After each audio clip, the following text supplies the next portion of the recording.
Okay, all right. Thank you. Sorry for the pause. You gotta love technology. So anyway, go right ahead, ma'am. Sorry. I'm sorry. Oh, Go thank ahead. you. What sort of vetting process would you implement for this new potential hire should you get this approved today? I'm sorry. The vetting process, would you hire another license? Yes, we have to. Okay, I'm licensed to ODJFS. Anytime we have over 6 kids, you have to have, for every 6 kids, you got to have another worker. So even if I got 1 over, I have to have another worker at that time. So yes, and they also come in to check. I have workers coming in 3 times a year to make sure you're doing what you're supposed to do. Thank you, Mr. Lippian. Mrs. Mitchell. Thank you, Mr. Chair, through you. Mr. Farkas, would you mind telling us the thoughts of the Planning Commission and why this was denied by Planning Commission? Thank you.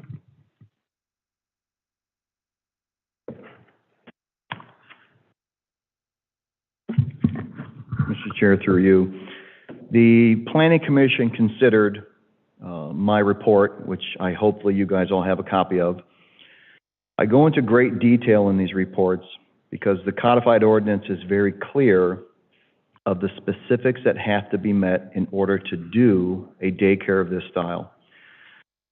Our ordinance is clear. Any conditional use in A or a B requires that you go through this process.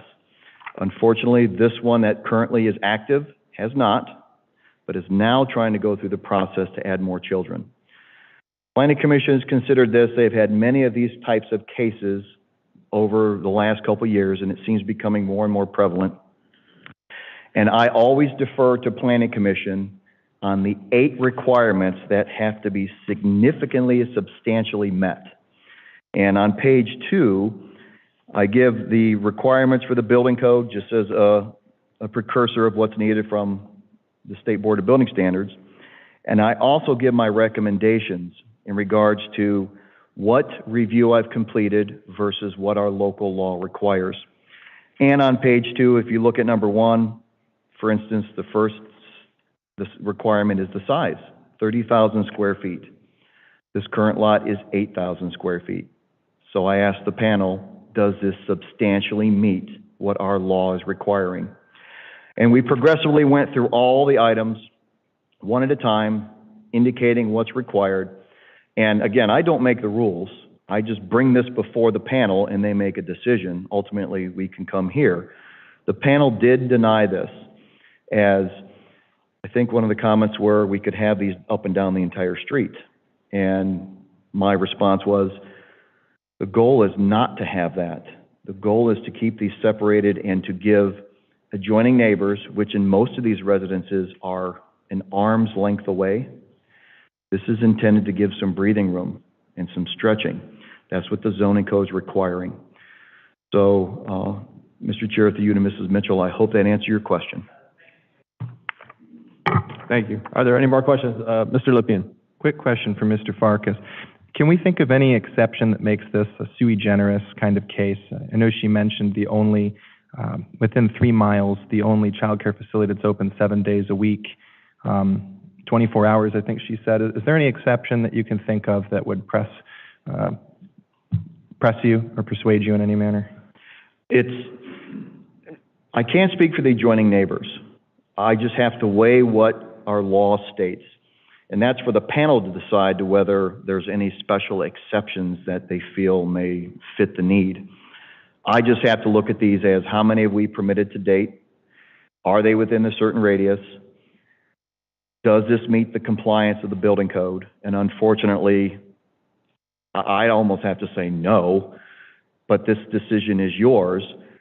I guess the bigger concern would be if there's any adjacent neighbors that have not spoke their mind or may not be made aware. I get quite often people say when they receive a notice, what does this mean? They don't understand what it is, and either they don't want to speak out or they are in favor of and don't want to speak out. Either way, we have to look at this long term in regards to this is a 24/7 operation. That's all through the day and night. You could be sleeping and I don't know. We have people that say, I don't want to hear children screaming and laughing and having fun. Some people are that way. I can't comment to that, but that's their opinion. So hopefully that helps. Through you, Mr. Chair, thank you. Well, perhaps you know where the Grinch lives in Elyria.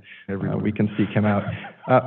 Question then, since we've sort of hit an opportunity here to reconsider the ordinances, or at least as Councilman Oswald's anticipating, suggest a review, I'm wondering if it might be in the interests of this council to table it for now and look at the ordinances and see if there needs to be an adjustment. This might be a good opportunity to review the ordinances. I'd be curious to know what my colleagues think on that. Thank you, Mr. Lippian. Mr. Oswald. Through you, Mr. Chair, I believe we're in the process of redoing these, and it will take some time, but the input will be good to the committee that's going over this, and I'm sure they're hashing out the tough details.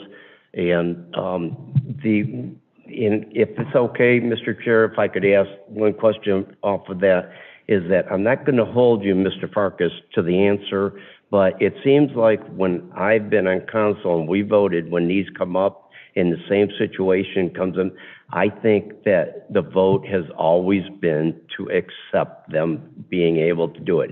I don't know if we turned anyone down, and I don't think that there's one of them that's come across the board that has met all these requirements. Maybe that's telling us something about our law about that. So I think that, yes, like I said, I think it needs review, and when they're doing that, I'm sure they'll check into it. So thank you, Mr. Chair. Law Director Deary. Thank you. Through you, Mr. Chair. To your point, Mr. Oswald, I would just point out, I don't disagree with you as far as what Community Development Committee has done as far as the recent past and also ultimately council as a whole. I would just remind this panel that in many ways, the purpose of requiring conditional use permits is that it enables the committee to consider these on a case-by-case basis. And yes, although it may seem that,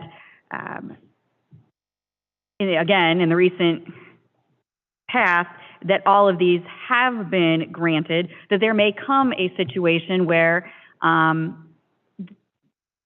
the panel does not believe that pros outweigh cons.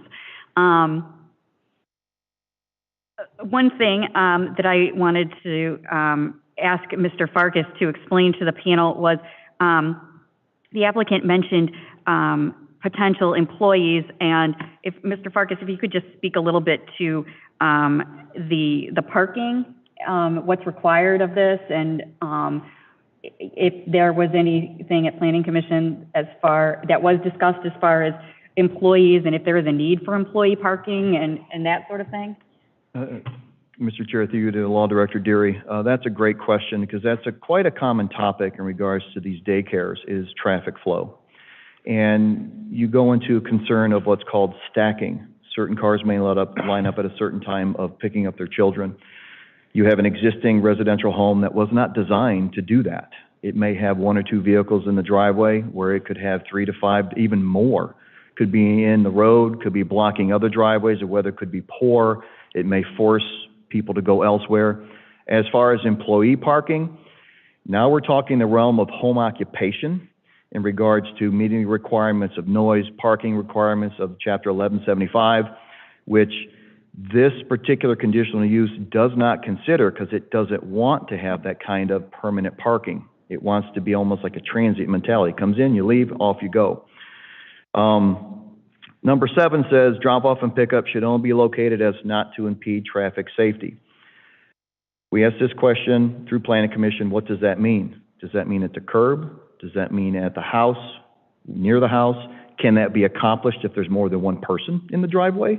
Does that force a person to go downstream, or are people now parking in the apron, awaiting their turn?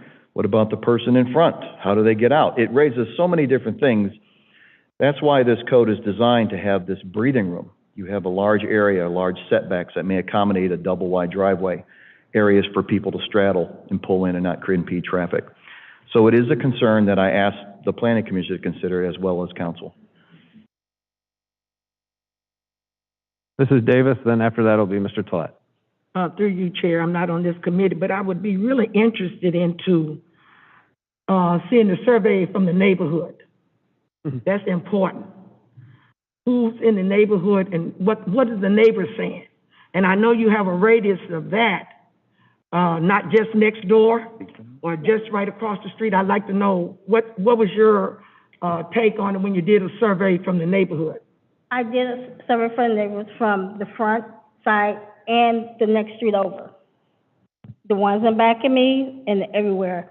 I got their thing, I talked about it, and I sent a letter out, and I talked about the letter, and I went to each one of them and asked them if you approve, and let them know what's going on. They signed the paper, and they had questions.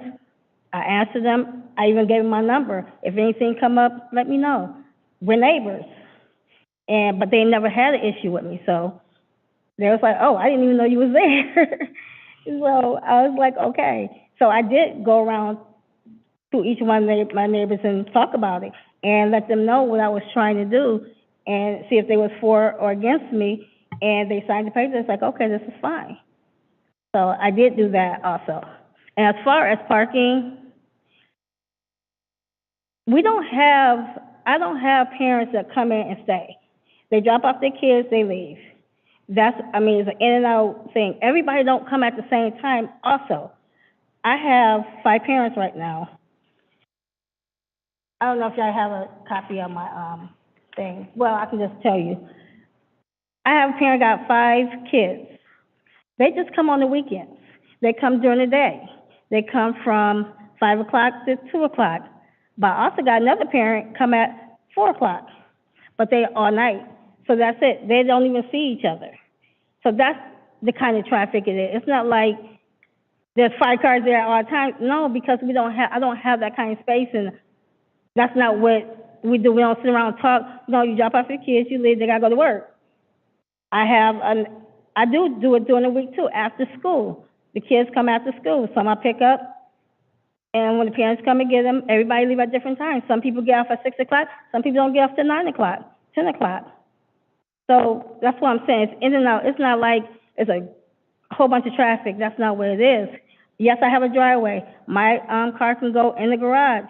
There's still enough for 3 cars, but there's never 2 or 3 cars at the same time. But if there ever was, there's still upfront parking. I don't know if y'all got the pictures or not. There's upfront parking, like in front of my house and across the street, because you can park on both sides of the street the way it's made. So it's not like, as in the center, everybody got to be there at a certain time. No, that's what the not good part, but the good part where you don't have to work just in the morning and you have to be there at a certain time. No, you work a second shift, third shift, and everybody's in and out also. So that's where that came in at. So it's never a lot of traffic because everybody's in and out. And since these days everybody got a lot of kids, 5, 4, 3, 2 kids, so it's like they're in and out. I don't know if that answers. So. Mr. Tolet. Through you, Mr. Chairman, this is for Mr. Farkas. Is a 30,000 square foot a standard set by Ohio Revised Code? To you, Mr. Chairman, Mr. Tolet, no, that is our local requirement. Okay. And that is designed as, again, for a buffer, since this is a residential atmosphere. If we were to switch gears and consider this to be commercial, now that's a total different subject because it's a business. It's a business conducted for parking on site. You have handicap accessibility. You have interior requirements for the offices or play areas that have to be met because you're dealing with more children. There's a higher life safety requirement. The state does not technically get involved with our local regulations. I don't know where this actually generated from years ago. It's probably a carryover from a law of who knows when. I agree with Mr. Oswald that we do need to revisit some of these, but I do believe there needs to be some checks and balances in place to protect the adjacent neighbors that may not be made aware of exactly what's going on. Mr. Snyder. Through you, Mr. Chair, this question is for Ms. Stevens. It says the play area shall be fenced in and information not indicated. Accurate site plan still needed to confirm compliance. Can you verify if you have a fenced? I'm sorry, what? The play area shall be fenced in. Do you have a fenced in play area? Yes. Okay, thank you. Mr. Lippian. Another question for you, ma'am. Is there any hurry to your need to get this procedure revised, or is it possible to take a little bit more time? Are you in urgent? Are you in a rush, is I guess my question. I'm not in a rush, but it was just that, you know how parents want to work overtime and can't work outside. I don't have the capacity to work you overtime in case of for other kids come in. So I don't want to be overlapped, like even with two, you can't even go over one because I'm not licensed to even go over one right now. So that was the thing. And I'm like, I'm sorry, I can't help you get extra money because that was the whole thing. I would love to, but right now I can't. But if I would have to commit, sure, you can say, you know, for a couple of hours. All right. Thank you for answering that question. Now, I look at the disparity between the 30,000 square feet in our local ordinance and the 8,000 square feet roughly that your property satisfies. I guess I just look at this as a good opportunity to review our ordinances since it's local and not state controlled. This might occasion an opportunity for the committee to table this and look at this ordinance and others like it and do our due diligence and see if some changes need to be made. So I would like to make a motion to table this while we review the ordinance. Okay, the motion's on the table, but I'd like for everybody, there's a couple other hands. That's Mrs. Mitchell, that's exactly what I know, that's why I said I want to get all the questions. I saw Mr. Sarah's hand up just a moment ago. So let's please let everybody have their chance, and then if the motion wants to be made, then we'll entertain it at that time. Thank you. Mr. Sarah. Thank you, Mr. Chair, through you. So I want to go back first to the neighbors. Is that something through Planning Commission that we send notices out whenever a meeting like this is coming up? Yes. And what kind of response do we have? We had to go to each of our across the street neighbors and back of us and on the side of us, and I even went down the street. I mean, most of the neighbors know me anyway. But everybody signed, everybody was happy. There was like I said, the ones in back of me didn't even know I was there, so, and the ones that on my street, they kind of like know me anyway, because I've been there for over 20 years. So everybody responded well, and I even, you know, here's my number. If you ever have a problem, call me. Nice to meet you. So it was more like, because everybody's not neighborly, so, you know, it was just nice to meet, going around the corner meeting other people. For me to be there 20 years and don't know who's in back of me and all that, yeah, people come and go. So that would be this list here that we have with our packet. That's all the Probably, neighbors. yes. The other question I would have, I don't know if it would be for Mr. Farkas or possibly for the law director. I know that right now we're going through, you know, a zoning review and it's going to be pretty lengthy, and hopefully that will help towards this. But is there any way to make this a temporary thing and revisit it in 6 months to see how things are playing out? And I guess like a pilot program, so to speak, and how that would be looked at with what we have going on with reviewing our zoning. You're good. Mr. Chair, through you to Mr. Sarah. At this moment, the zoning review for the zoning portion of the revamp is on pause until we actually get a proposed development plan for the city. We have been talking about many things and ideas about what needs to be changed, as I have quite a list over the years I've compiled of things that are just absolutely antiquated. And I would love nothing more than to change it. But again, care must be taken as to any changes we make could be adversely impact adjacent neighbors. There has to go this screening process and proposal, so everyone has the opportunity to digest what is proposed. Council could choose to make a change and say, hey, we want to change this ordinance today. Let's get it on the books for review so we can contemplate it and make the change. It, of course, take time, and make that singular change now. You guys, if you wish, Amanda, if I'm speaking out of turn, could do that. No, thank you. Through you, Mr. Chair. I would not advise the committee to proceed and make any sort of temporary determination. I believe the applicant, she made application in January, and I think that she has the right to make her business decisions and have some finality, and so that she can move forward, and also the city needs to be able to move forward, as well as surrounding residents and also her customers. Does that answer your question? Thank you.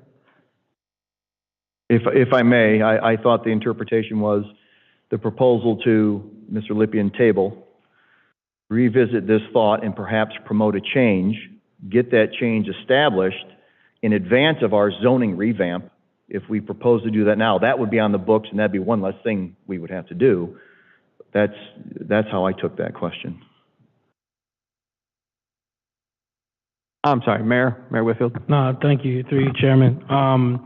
So as the chair of the Planning Commission, we've saw a number of these cases for type A child care centers, and we've approved, I can't say we're 100%, but we've approved at least two that I have in front of me. One of them had a 13,000 square foot lot. The other one had a 10,000 square foot lot. But some of the things that we talked about as the Planning Commission that are critical was the fencing in of the safety of the children, the signatures of the neighbors, and how did the neighbors feel about this? Where it was located. Is this a high traffic area? So you're dropping a bunch of kids off right in the middle of a high traffic area. Was that an issue? And then the parking issue. So as we look at this long term, I definitely think we should look at what type of criteria we look at for these sort of type A's. But as you know, child care is so important right now, especially for working families. She actually was at the Planning Commission. I had to step out of the meeting because of child care issues. So it's kind of ironic in the middle of the meeting that happened. But we have approved several of these in the past during my time, and I was in support of this, and I'm also in support of Director Deary's comments about not doing a temporary fix, but also Councilman Oswald's of, when we do this comprehensive rezone, this can be one of the things we touch on early in that process to make sure it gets addressed. Because in our process, we are going to bring up some things earlier before the whole piece is completed. Thank you. Thank you, Mayor. Any other questions, comments from anyone on the panel? Mr. Lippian. Through you, Mr. Chair. I just was thinking about it as like finding a pothole on the road. We're driving down the road, we find a pothole. It's a good opportunity to call it in and fix it. I think as a council, we're running into this ordinance and we notice it as something that we might want to review and fix. So whether we proceed today with approving this, I think if we do proceed today with approving it, it probably would then be construed as a temporary exception while we review it. The other opportunity would be to table it for 2 weeks since it's indicated that we're not in a rush. And I think I'd be interested to know if Mr. Farkas thinks 2 weeks is enough time to review and make necessary changes with, of course, his guidance and such. Mr. Farkas, if I may, through you, Mr. Chair, no, this will not be something that would be rewritten in 2 weeks. This is, in all likelihood, unfortunately, something that would probably not be rewritten in 2 months. Our zoning code, our building code, this will be something that will take quite a bit of time, and it's not something that we're going to want to Band-Aid and slap together because, as we've seen in our comprehensive use planning, and this isn't a surprise to any of us, and I see the mayor nodding his head, there's been a lot of, this isn't to blame, this is just how it works in government and planning and land use. When you kind of try to pick and Band-Aid and fix one problem and cause another problem and whatever, and you don't handle something comprehensively, you wind up with a lot of patchwork. And so that is definitely something to take into consideration as far as tabling this and how long this will be lingering for Ms. Stevens. Thank you, Mr. Derry. Mr. Oswald. I have to agree with Amanda. You know what? We've been putting you on hold since January. She needs closure. We need closure. And if I'm allowed, if I'm not out of order, I'd like to make a motion to approve. Can I say that? For you, I don't believe that the committee report's been read yet. I'm sorry. No, hey, you're good. Before any motion, I just want to be clear that there's nobody else that has anything to say, or even if there are neighbors in the audience that wanted to weigh in. Looks like not. I just see one hand up, Mr. Lippian, or Ms. Stevens, Simmons, do you have your hand up? Okay, go right ahead.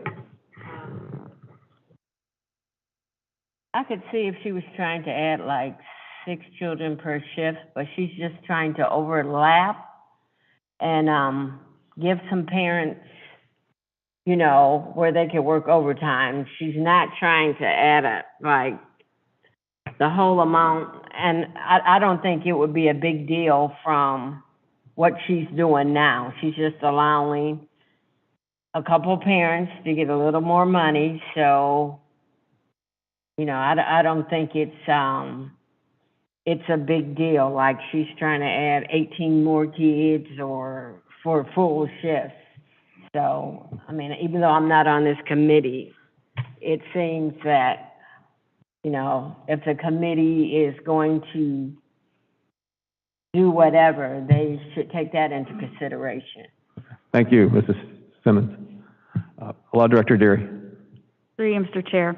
Unfortunately, to your point, Ms. Simmons, and this is by no means I don't even know you, ma'am, but by approving the conditional use permit, there's no way to prevent, let's say, you know, that may be the situation, but 6 months from now, or 2 years from now, or 10 years from now, it could be that there are 12 people showing up at once. I'm not even saying that makes business sense, but there could be 12 people showing up there all at, you know, when third shift, you know, right before the start of third shift, and then it's going to be a problem, potentially, because there's a neighbor there that's not going to like it. So that's just all something that the panel needs to bear in mind. Because you're not just talking about, well, it's not going to be a problem tomorrow. Thank you. Law Director Deary. Ms. Simmons. Yes. So, could there be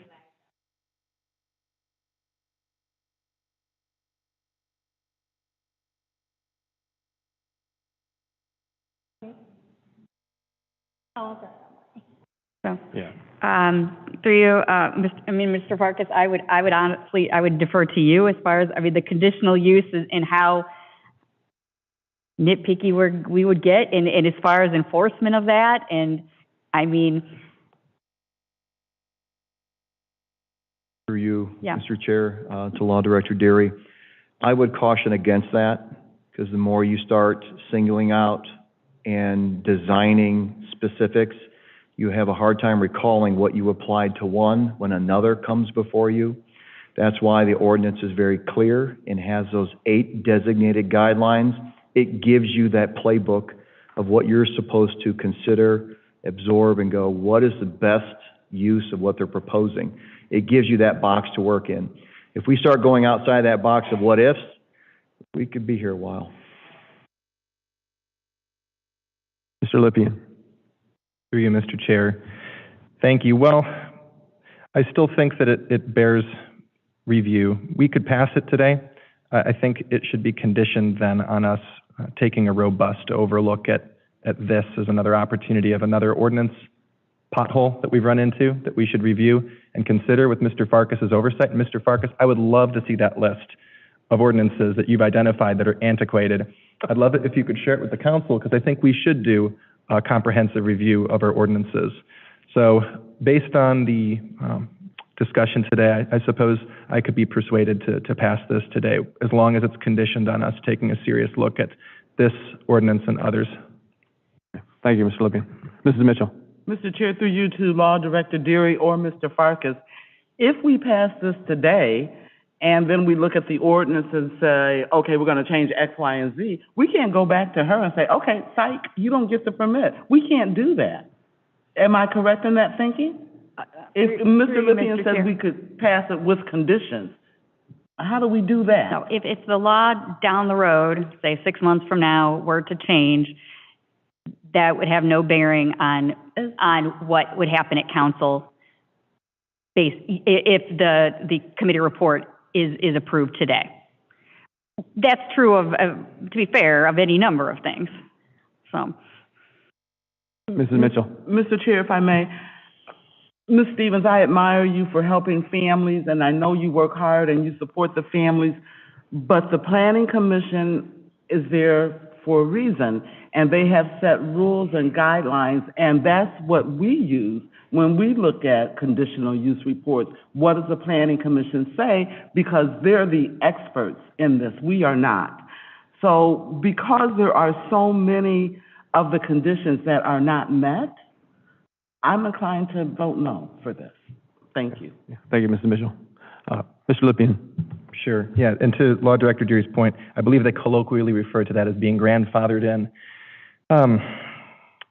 So to the matter of whether or not we do this today, I think that since Mr. Farkas's analysis is based on a local ordinance that does fall under the purview of council, insofar as council establishes the footage, I think that then is our responsibility to take a look at it and make an amendment.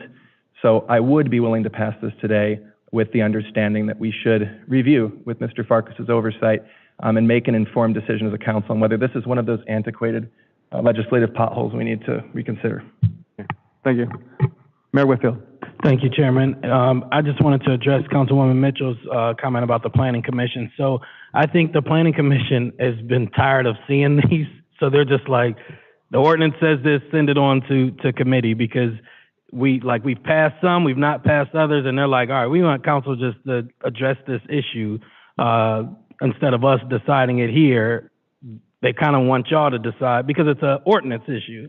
You know, this 30,000 piece, and we're like, because again, when we sit there and look at these cases, we're like, all right, is it safe for kids to get dropped off? Are the kids fenced in? Are they complying with ODJFS, who's regulating them much more than we are? Like, so we're looking at these things, but then the ordinance says something different. So, you know, I would agree with everything that's been said today around, there's the today to allow her to move forward and continue to do what she does, and then we need the long-term work. And to Councilman Lippian, just to let you know, we have already started that work through this process when we hired this firm to work on it. So it's in motion already. So there's no new, it doesn't have to be a condition to do that work because it's happening right now. Thank you, Mayor. Are there any other questions? Any other comments? Okay. Seeing none, I'm going to read the committee report. We have considered the matter of a conditional use permit as requested by Nina Stevens for a Type A child care at 836 Sandalwood, Elyria. This is an ordinance granting the said permit for a Type A child care. Please note that this matter was denied by Planning Commission on March 14th, 2023. Could I get a motion? Make a motion. I make a motion to approve. I'll second the motion. Mr. Oswald has made the motion and it was seconded by Mr. Lippian. Call for the question. Question on the motion. All those in favor of the motion, please use the voting sign aye. Aye. All opposed, say nay. Nay. Nay. So we had. Oh, okay.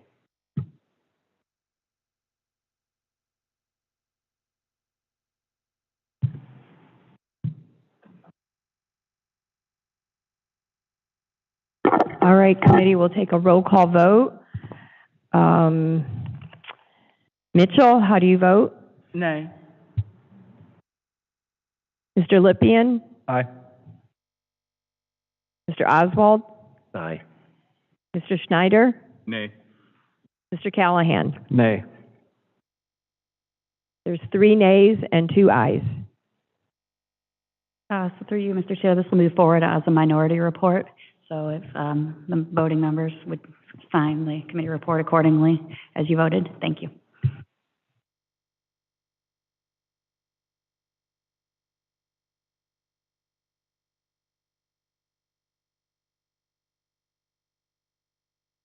So ma'am, this will move forward to the next council meeting. Yeah, I'm so sorry. Yeah, next council meeting, Monday night at 7 p.m. here in council chambers. Okay. Yeah.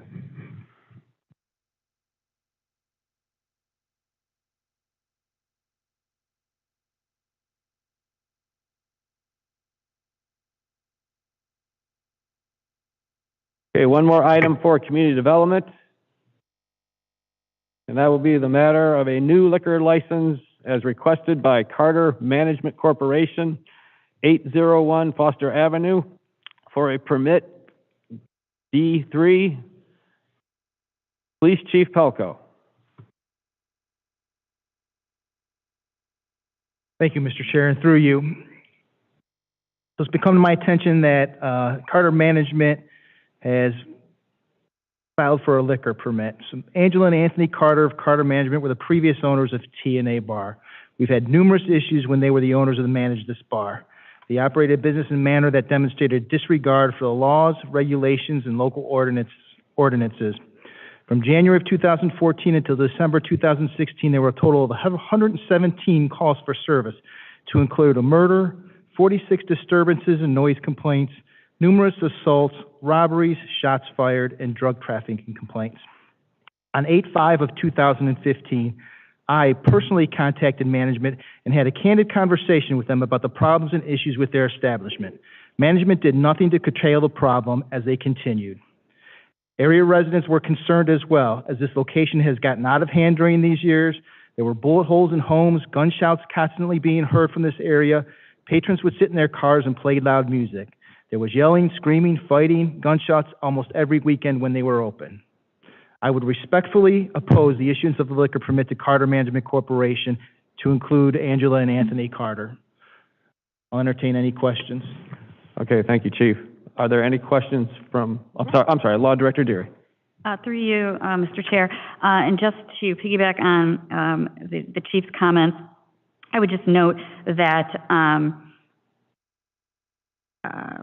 my office, actually, through my predecessor, Director Sarazin, actually, we had a liquor license hearing when TNA was up for renewal. And as far as our research and EPD's research has shown, these are the same owner-operators at this premises at 801 Foster. That hearing resulted in their liquor license being rescinded as a result of all those issues on their premises and in the neighborhood. And as a result of some of those residents coming and actually testifying, we actually had the hearing in this very chambers. And I would wholeheartedly support Chief Pelko in his request this evening. Thank you, Law Director Deary. Are there any questions from anyone on the panel? Mrs. Davis? Well, through you, Chair, I'm not on your panel, but this happened to be in my ward, and I agree with the Chief wholeheartedly. We have several in the area, so adding this back would just make it the same as it was in 2015. Believe me. So, thank you, Chief. Thank you, Mrs. Davis. Mr. Lippian? Through you, Mr. Chair. Thank you, Chief. Even though this isn't in my ward, I want to echo what my colleague just said. I know there's at least one like this in the first ward, and, Chief, we've talked about that. And I think it's hard to vote against this when you read the litany of incidents that you've had there. It brings to mind a principle called the Tolerance Harm Inverse Proportion Law, or THIP. And it's basically, we should be allowed to believe and act in ways desired, provided that we are not needlessly harming our own or anyone else. However, once harm is generated enough, others may lower their tolerance and act against it. So tolerance and harm are inversely related here. I think to the degree of harm that has been experienced around this property, our tolerance level is at its limit. So I have no tolerance for approving a liquor permit for this property. Thank you, Chief, for your presentation. Thank you, Mr. Lippian. Are there any other questions or comments? Okay, seeing none, I will read the committee report. We have considered the matter of a new liquor license permit as requested by Carter Management Corporation, located at 801 Foster Avenue, Elyria. This is a Class D3 liquor for on-premise consumption until 1 a.m. Could I get a motion? Mr. Chair, I'll make a motion that the city does request a hearing. Motion made by Mrs. Mitchell that the city does request a hearing. I second it. Seconded by Mr. Oswald. Question. Question on the motion. All those in favor of the motion, please use the voting sign aye. Aye. All opposed, nay. Motion carried. Thank you, Chief.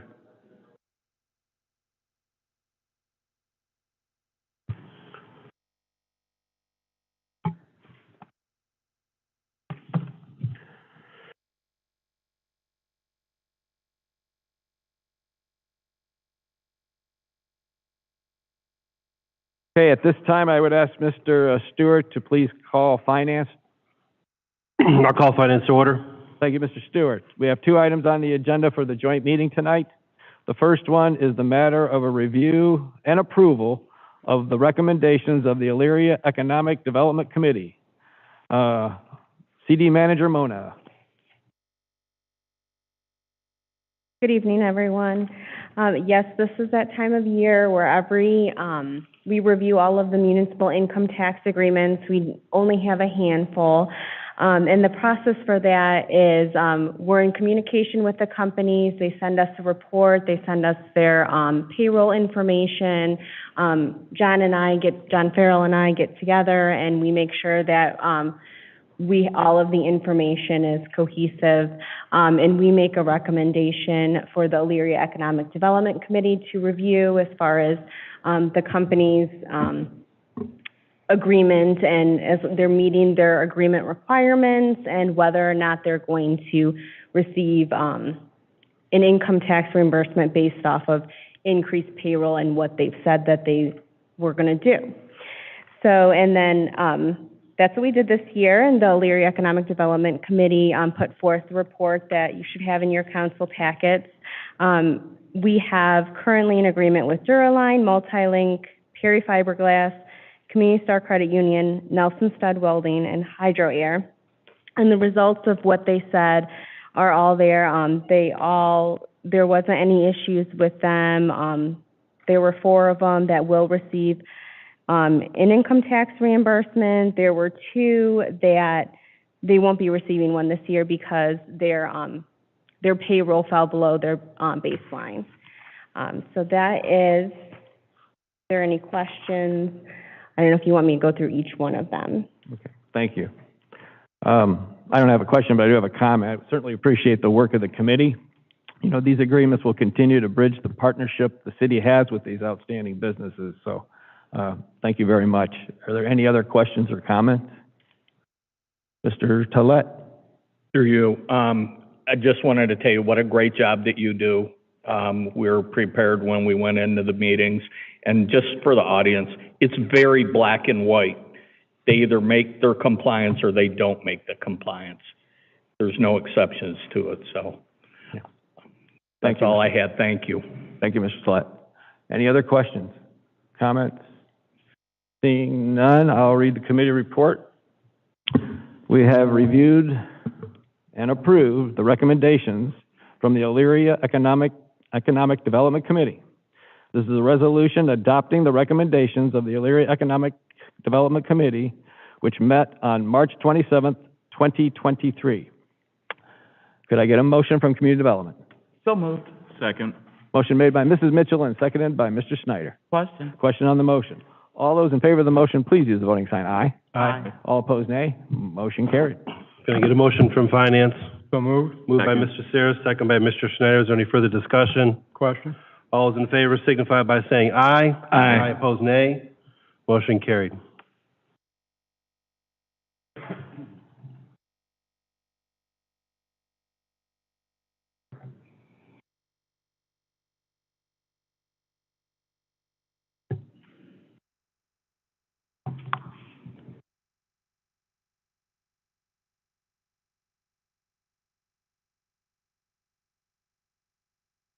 Okay, next item. This is a matter of the first public hearing for the 2023 Community Housing Impact and Preservation CHIP Fund. Notice is hereby given that a public hearing will be held on Monday, March 27th, 2023 in Elyria City Council Chambers, City of Elyria, City Hall, 131 Court Street, Elyria, Ohio, at 6 p.m. to attain the views of citizens regarding the city's application for home funds through the state of Ohio's CHIP program. City anticipates requesting up to $250,000 from the state. The purpose of the hearing is to provide information concerning the amount of funds that the city can apply for, the purpose range of the housing activities under the program, and other grant requirements. This hearing will also provide the opportunity for citizens' input on these matters. So I'm calling first call for any proponents. Are there any proponents? Are there any proponents?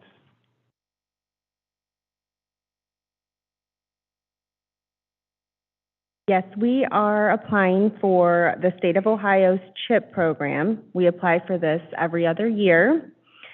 We can apply for about $250,000, and it is a housing rehabilitation program.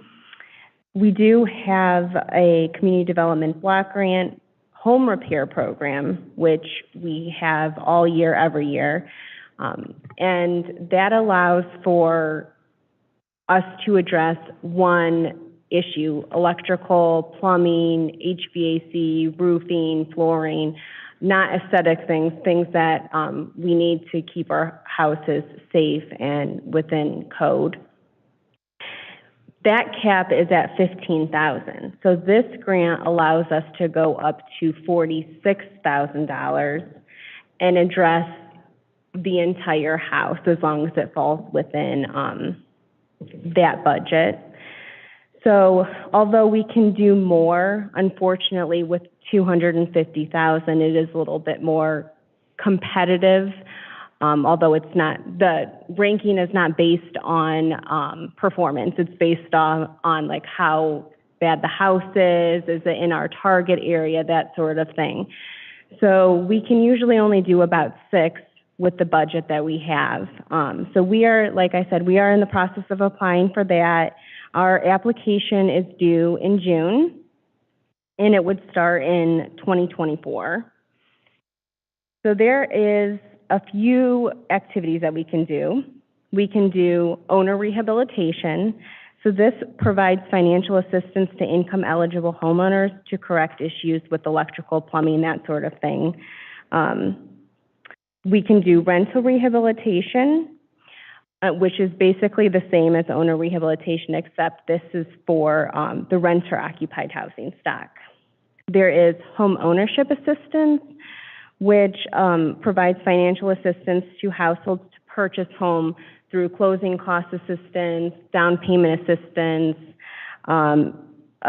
subsidy to lower the interest rate for the loan, and also the tenant-based rental assistance, which we usually work with through the Lorain Metropolitan Housing Authority.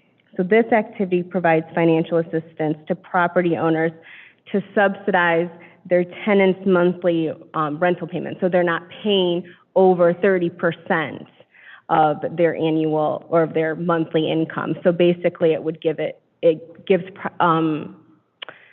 the difference between their 30% and what the fair market value is to property owners. And there are other activities in the CHIP grant that we can apply for because the city of Elyria is an entitlement community, which means we get our community development block grant funds directly through HUD instead of through the state. So there is a limited range of activities that we can apply for the CHIP grant. Thank you. Are there any more proponents? Are there any questions? Mr. Oswald. Through Mr. Chair, could you explain a little bit how you can give money then to a owner of a house that's renting something? You know, I get it if it was owner occupied, but if it's a tenant occupied, then it goes to the owner of the house that gets to do this work? Thank you. Sure, that is through the rental rehabilitation program, which that is an eligible activity through this grant. The city of Elyria doesn't currently have that program. We haven't applied for that in the past because through public participation and other feedback we received, it was not prioritized. What was prioritized was the owner rehabilitation. So we don't currently have that activity. I'm just providing everyone with the range of the state requires us to provide residents with the full range of activities that we can apply for. So we don't have that. We do have the tenant-based rental assistance program, which is ran through the Lorraine Metropolitan Housing Authority. This is the first year that we have that program for them because that was prioritized in our last, so we figured we'll give it a try.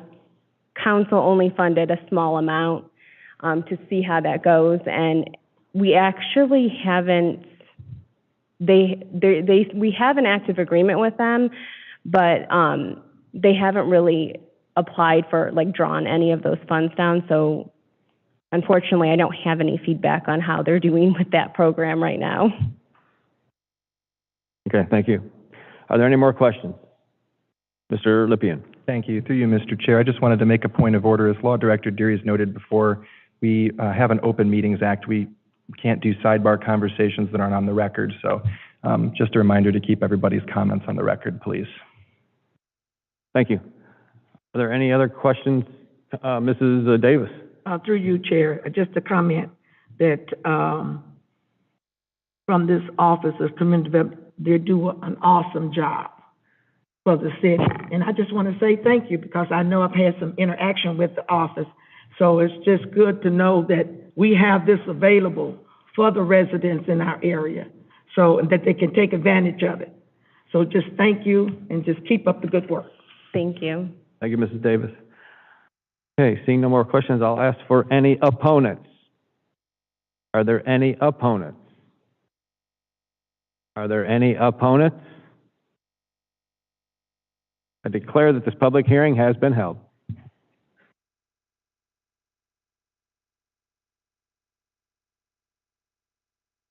Seeing no further business for community development, I'd entertain a motion to adjourn. So moved. Second. Moved by Mr. Oswald, seconded by Mr. Lippian. Question on the motion. All in favor of the motion, please use the voting sign aye. Aye. All opposed, nay. Motion carried. Meeting adjourned.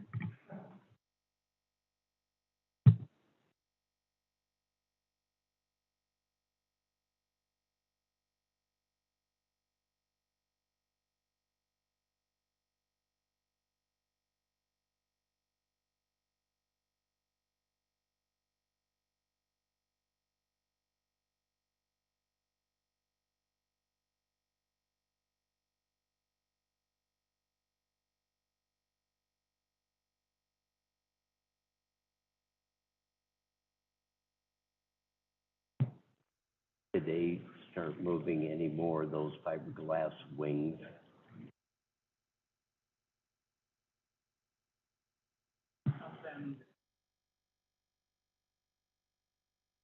I seen one truckload going out, but there's a lot of them.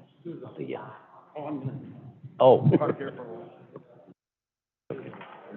Yeah. Yes, there are.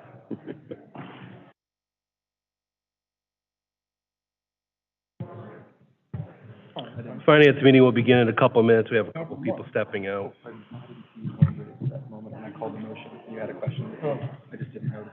No big deal. Okay, good.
Okay, we're going to continue on with finance.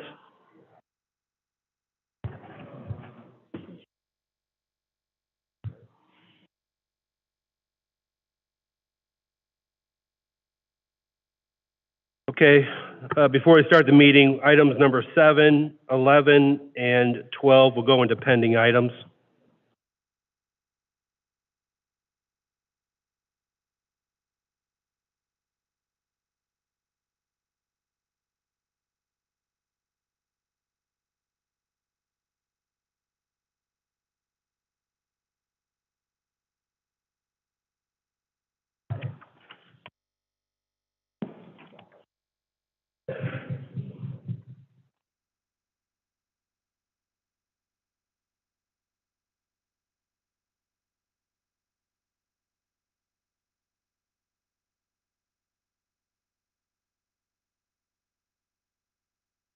Okay, item number 1.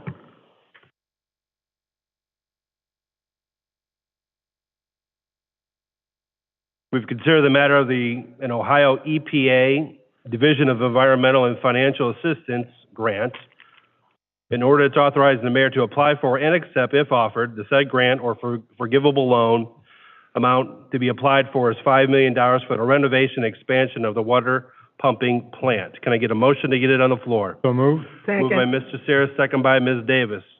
Mr. Jacob. Through you, Mr. Chair. The water team has applied for $5 million for the renovation and expansion of the water pumping plant. It could be a grant, a forgivable loan, or a matching grant from DEFA, which is part of the Ohio EPA. It was like you submit it, and then they review it, and if we qualify for something, then they'll offer it to us. Mr. Jacob, so do you have an idea, I mean, what would be towards the $5 million? What would you be for as far as the renovation or expansion? What is the need that's happening over there for this grant?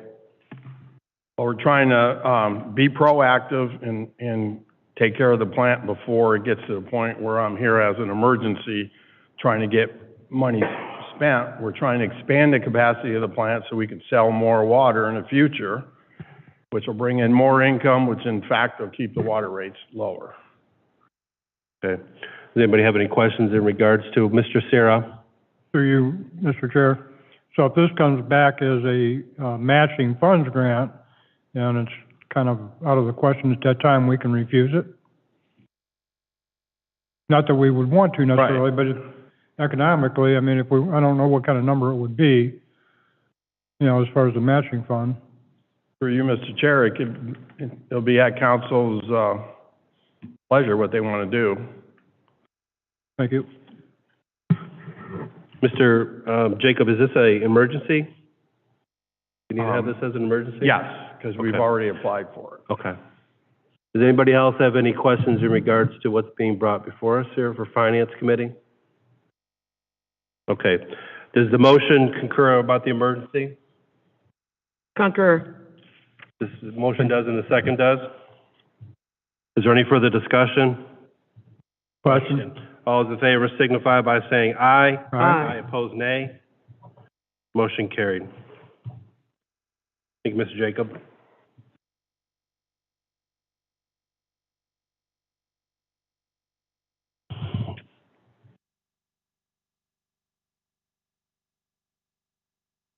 Second item on the agenda, we've considered the matter of a professional service agreement with Makovich and, is it Puste Architects, in order to authorize the mayor to enter into said professional service agreement for the architectural development and visualization services on an as-needed basis. Can I get a motion to get it on the floor? So moved. Second. Moved by Mr. Sayre, second by Mr. Schneider. Ms. Calvert? Or is the mayor speaking? Thank you. Good evening, Mr. Chairman. We are requesting authority to go into a agreement with Makovich and Puste to provide architectural services for the city. So this is very similar to the contract, like almost exactly similar to the contract we had last year with Makovich and Puste. We did request $100,000 for this service, which was through Issue 6 Economic Development. and it was approved in the budget. However, the contract has not been approved yet. So we are requesting authorization to enter into that agreement. We use Makovich and Pusti quite a bit, and I did invite them to be here today. So we have Kieran Weiss with us today. If you have questions directly for a representative from Makovich and Pusti. But we work very closely with them on several types of economic and community development projects. So their services are really, really, really helpful when we try to visualize and reimagine spaces such as Midway Mall, such as the Shane Building.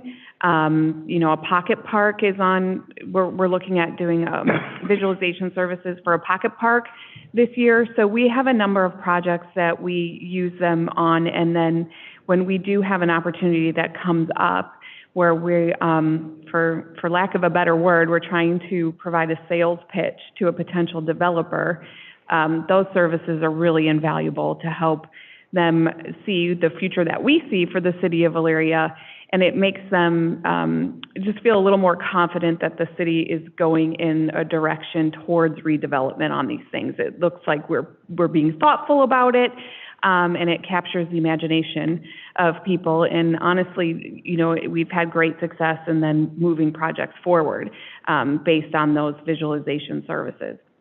And then we also use them for things like, again, the Shane Building. So not only reimagining what that space could look like in the future, but very technical things. So we are working through the engineering department in partnership with Osborne on the waterproofing for that will need to happen where on either side of those exposed walls where the Shane Building used to be. So we use them for a variety of things, and they've really been a tremendous asset to the city since we started working with them. I think we did request $100,000 this year. We typically do not spend that much, but because we have a pretty robust program planned for this year, we did request the $100,000. So as an example, last year we spent less than $10,000 with Makovich and Pusti. The year prior, we spent just under $50,000. So it does vary depending on both the planned work and then those kind of opportunistic things that come up. Okay. I do have a question. So last year was under 10,000 or close to 10,000, but the prior year was $150,000. I would think I'm in favor of, moving forward with, their services. I guess one thing that I'd like to see is maybe on a day-to-day or whatever these opportunities present themselves, what the money's going to be used for, what projects we're looking at. I think that would be to have council more informed about what we're spending these dollars on instead of how you just explained 152 years ago, and now we're at 10,000 this year. So I would be more inclined to see on a day-to-day, or not a day, excuse me, forgive me, day-to-day, but an opportunity or whatever those services that we're going to be engaging with them, what are those going to look like? Myself. Mayor? Through you, Chairman, I just want to make sure corrected for the record. She did not say $150,000 was spent on the contractor. No, two years ago was 150,000 or no? I apologize. It was under 50,000. Oh, under Yes. 50,000. Okay, I stand corrected with that. My apologies. It's a big difference. It is a big difference. It is a big difference. Does anybody have any questions in regards to what's being proposed? Mr. Oswald. Through you, Mr. Chair, I'm not on the committee, but I was looking at the hourly rates. Did that change from the years previous? Has it gone up?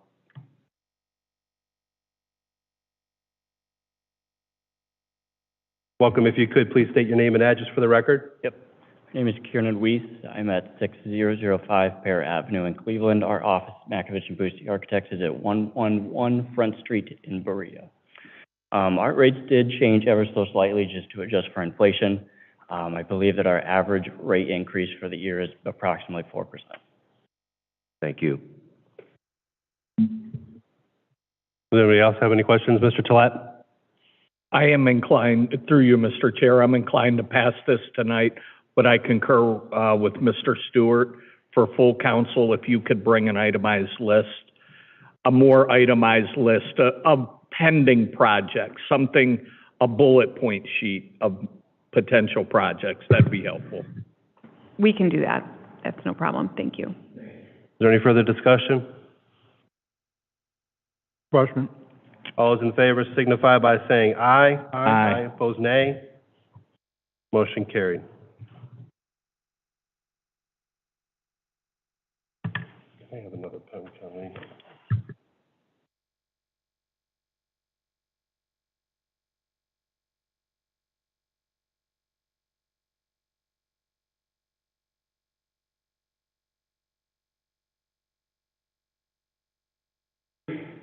We consider the matter of amendment to number 1 to the agreement of the Black and Veatch Management for assistance for the city with evaluating assistance programs for the water and sewer accounts.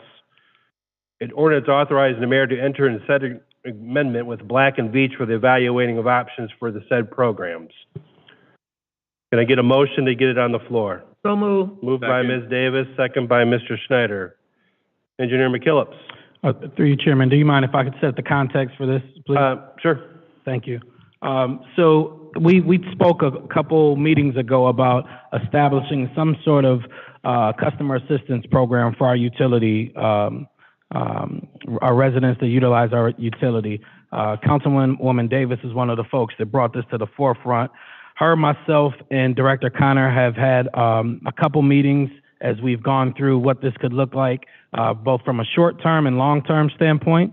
So what Director McKellis will be speaking on is a proposal from Black and Veatch that will present a long-term customer assistance program that would factor into account the structure that this program would take, if it's internal or external, how do we sustain it long-term, and help us think about this from a financial planning standpoint so that we don't miss out on any projects we need to do.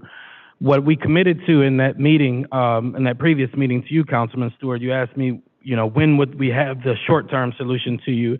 And I believe we have a short-term recommendation, but we're also asking Black and Veatch to vet the short-term solution as well, so that'll be a part of this work. But just to put some context to what we're looking at for this year, it will be a total of, we want to focus specifically on seniors for the customer discount. We would maximize the number of people eligible at 5,000. The enrollment would be opt-in. We would continue to maintain the homestead program, which currently has no discount for sewer. So for the sewer, if we were to do 12 months, a $10 discount for 5,000 customers, we would be looking at around $600,000 that would be needed either to close the gap, and which Director McKellips can speak to some ideas she has, but Black and Veatch is going to look and see if we can weather that for this year as they come up with the long-term solution. And then for sanitation, we would propose a $13 discount for 12 months for 5,000 residents, and that would be $780K, and we will request that funding through our ARPA to subsidize that discount. Again, this is about providing relief to, as increased costs are rising all around the country, our seniors in particular who are on fixed income are feeling that burden a lot. So that's the purpose of this. Black and Veatch will give us an opinion on if we need to reimburse the sewer fund for this year. Engineering, as I mentioned, has an idea about reimbursing our fund internally from one of the stronger funds. Eligibility would be based upon age for this year. Again, Black and Veatch would look at that long-term solution and look at how could we also serve individuals with lower incomes and individuals with disabilities. So we would do this short-term that we'll be proposing to you all while working on the long-term solution with Black and Veatch. Thank you, Chairman. Thank you, Mayor. So just before I call on Ms. McKillips, you had some breakdowns of what you were hoping to do. Is that what this study is going to provide for Black and Veatch? Or is that what you're kind of recommending, and then this study is going to show if that will work? Is that what that? Yeah. So they'll give a quick look to say, yep, that works for you this year. But more importantly, they'll look at, all right, long term. Here's how you design a customer assistance program where, if you're going to give a discount to low income or people with disabilities or seniors, here's how you make up for that in a long term model. And so that's what they'll be working on, and that might take a couple months to get there. So forgive me, Mayor. So the sewer fund was being considered to be paid out of ARPA or both? No, the sewer fund, they're gonna assess if it can just weather that 600K Gotcha. because it's such a large fund. But the sanitation was the 780K, which we would be requesting ARPA funds for. Okay. Engineer McKillips.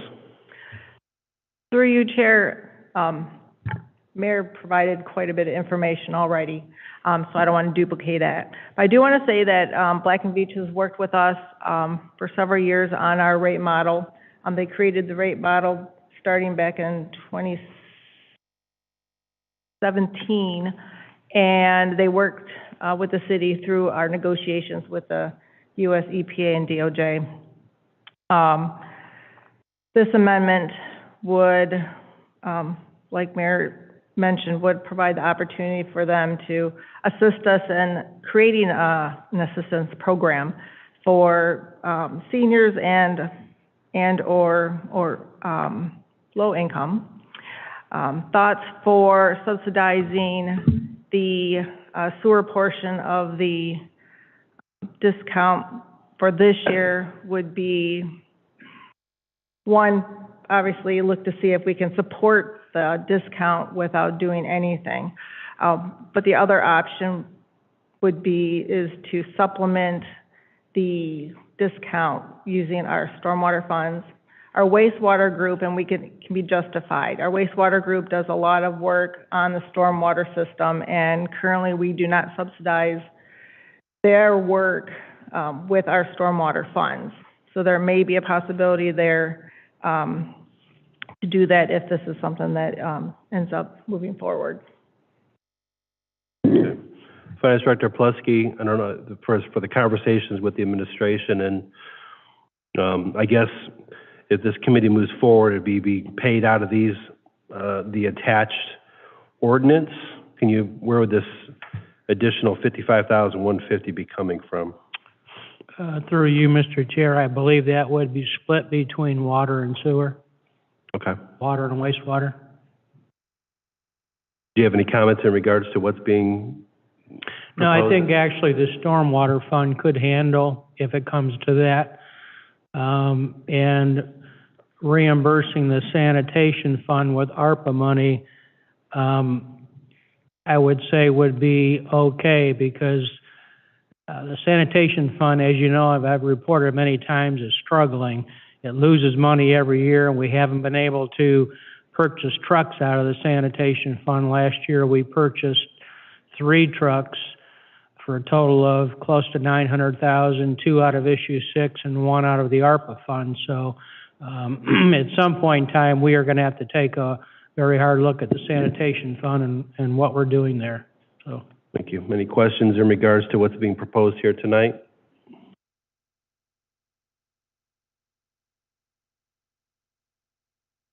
All right, there's no further discussion. Call for the, Ms. Davis? Through you, Chair, like the mayor stated, that I had the conversation a couple of times with him and talking about seniors. I know I'm not the only one in my ward that's getting this question all the time, why their bill is $100, one person in the house or 2 people in the house, and we're not doing anything about it. And so this was an opportunity to talk about it, and with the ARPA money, maybe help our seniors. That's a big concern. We have a lot of seniors in the city that's even getting older, because us baby boomers are getting older. And so just to be able to help our seniors, and it's by age, and going forward, hopefully that Black and Becker could help us in a long term, because you're not getting any increase in your pensions or anything, and everything is going up. So if we, as a city, can help the seniors move forward with some of this cost, I would greatly appreciate it.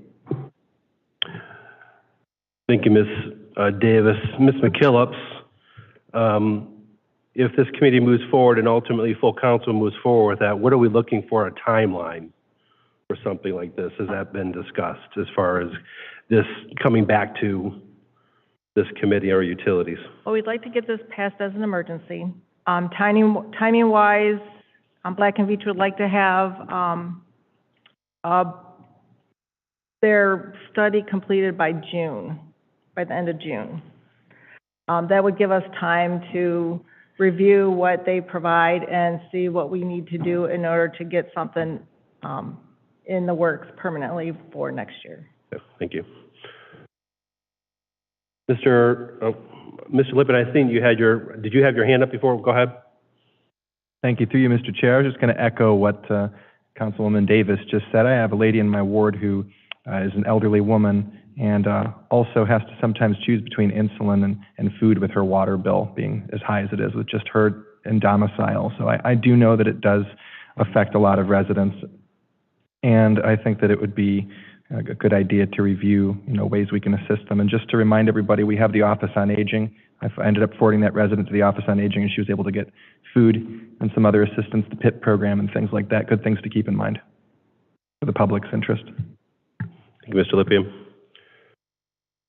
Mrs. Sawerka, please state your name and address for the record. Mary Sawerka, 119 Fresno Court. Mr. Chairman, I just would like to mention, I'm very familiar with the Black and Veatch study. In fact, I was Safety Service Director when that got started. I would add that I think an important element when you're looking at this is to also look at what you are adjusting off. I would be curious as to what the collection rate is right now in water and sewer bills and sanitation, and what you're moving over to the county. I think you're doing those pretty routinely, and you may want to take a look at that, because you cannot continue to do that as well, moving those over to the tax duplicate.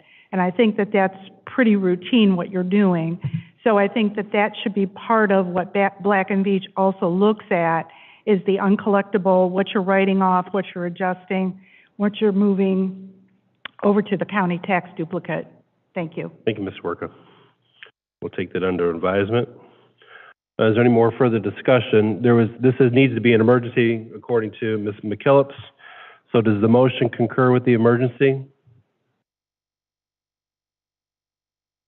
Concur. Is the second? Concurs. All right. Is there any more further discussion in regards to what's being proposed? Call for the question. Question has been called. All those in favor signify by saying aye. Aye. Opposed, nay. Motion carried.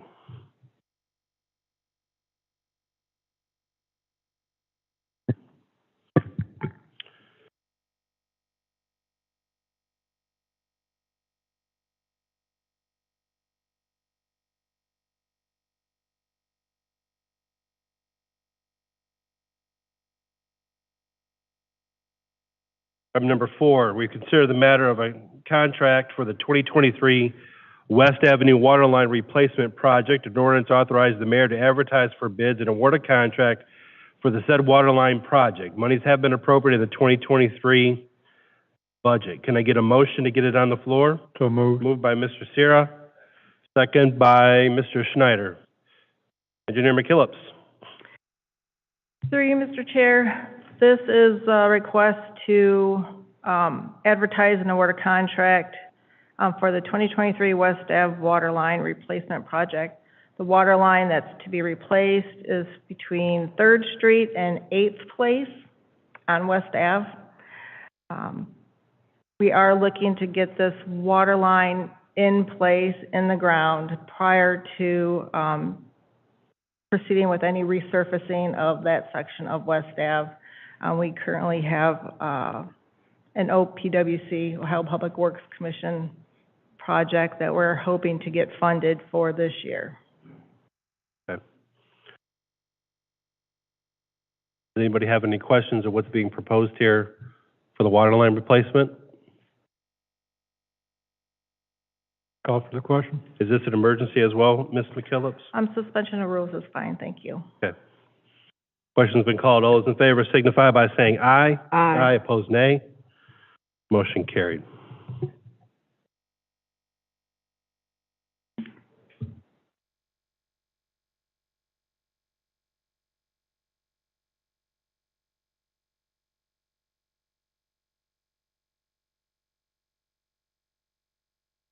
So item number 5 is pending items. I'm going to refer back to pending items. Item number 6.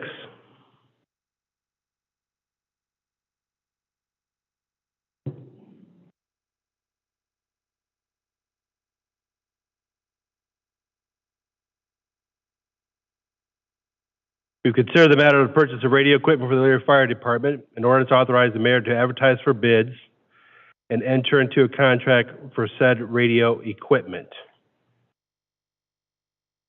Is this an emergency, Mayor?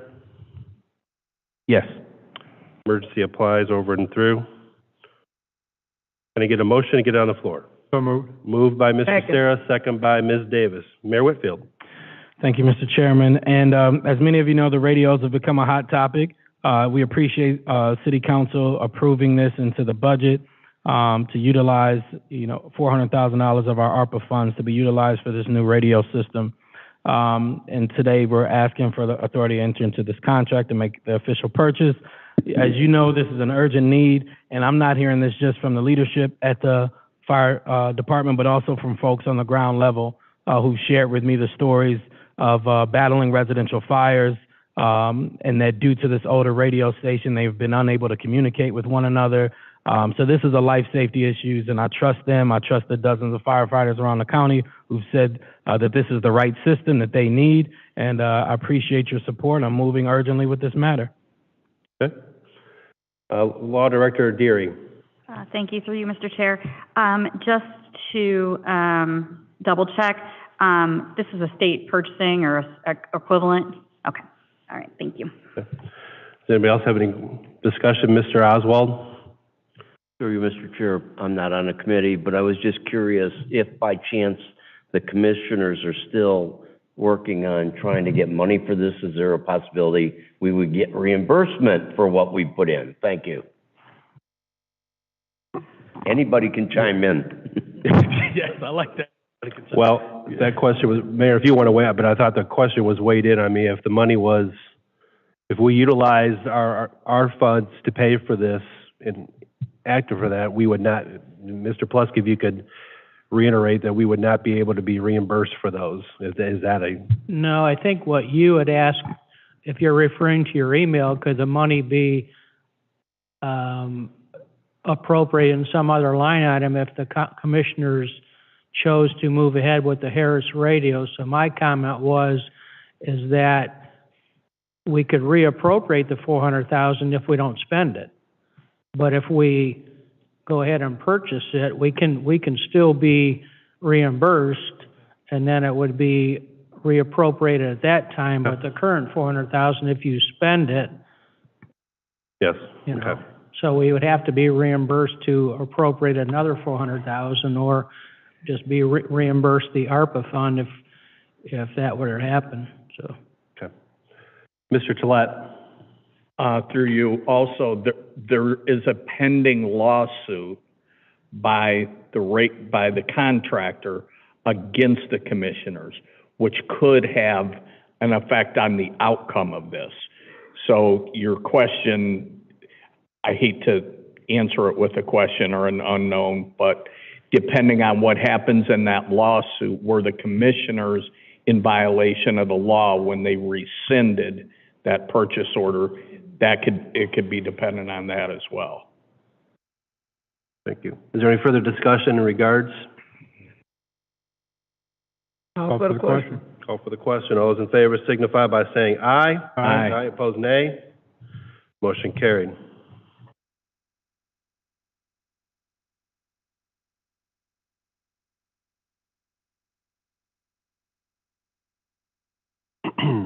Item number 7. Number 7 is going to go, that's right, I made that announcement earlier. Item number 8. We've considered the matter of using $200,000 of ARPA monies for the Elyria Building Department in order to authorizing the finance director to appropriate ARPA funds to be used for Elyria Building Department in the amount of $200,000.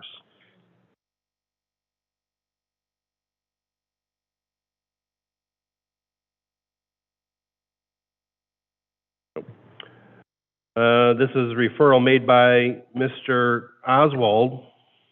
Can I get a motion to get it on the floor? Moved by Mr. Schneider, second by Mr. Sarah. Mr. Oswald. Oh, thank you, Mr. Chair. After the last meeting that we had discussion about the issues with the inspections and what we can do and making sure the building department had enough money to do a good job if we're going to go and attack some of these problems. I didn't know exactly how much money, so in conversation, we're like, well, this could be a cool idea where we could put into the building department. And then if John, if you could come to the podium, maybe, Mr. Farrell?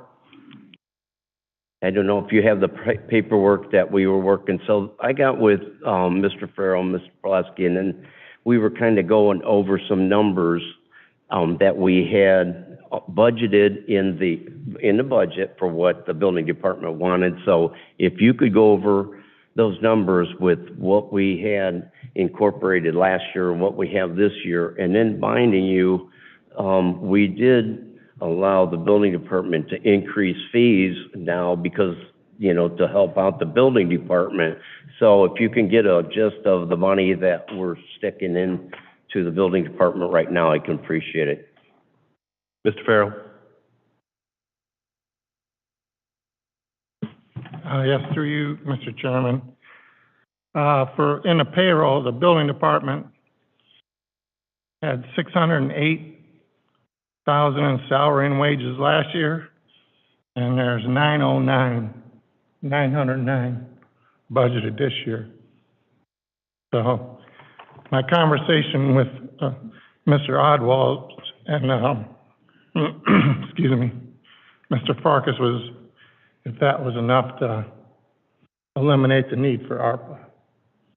And I guess either one of them can answer that.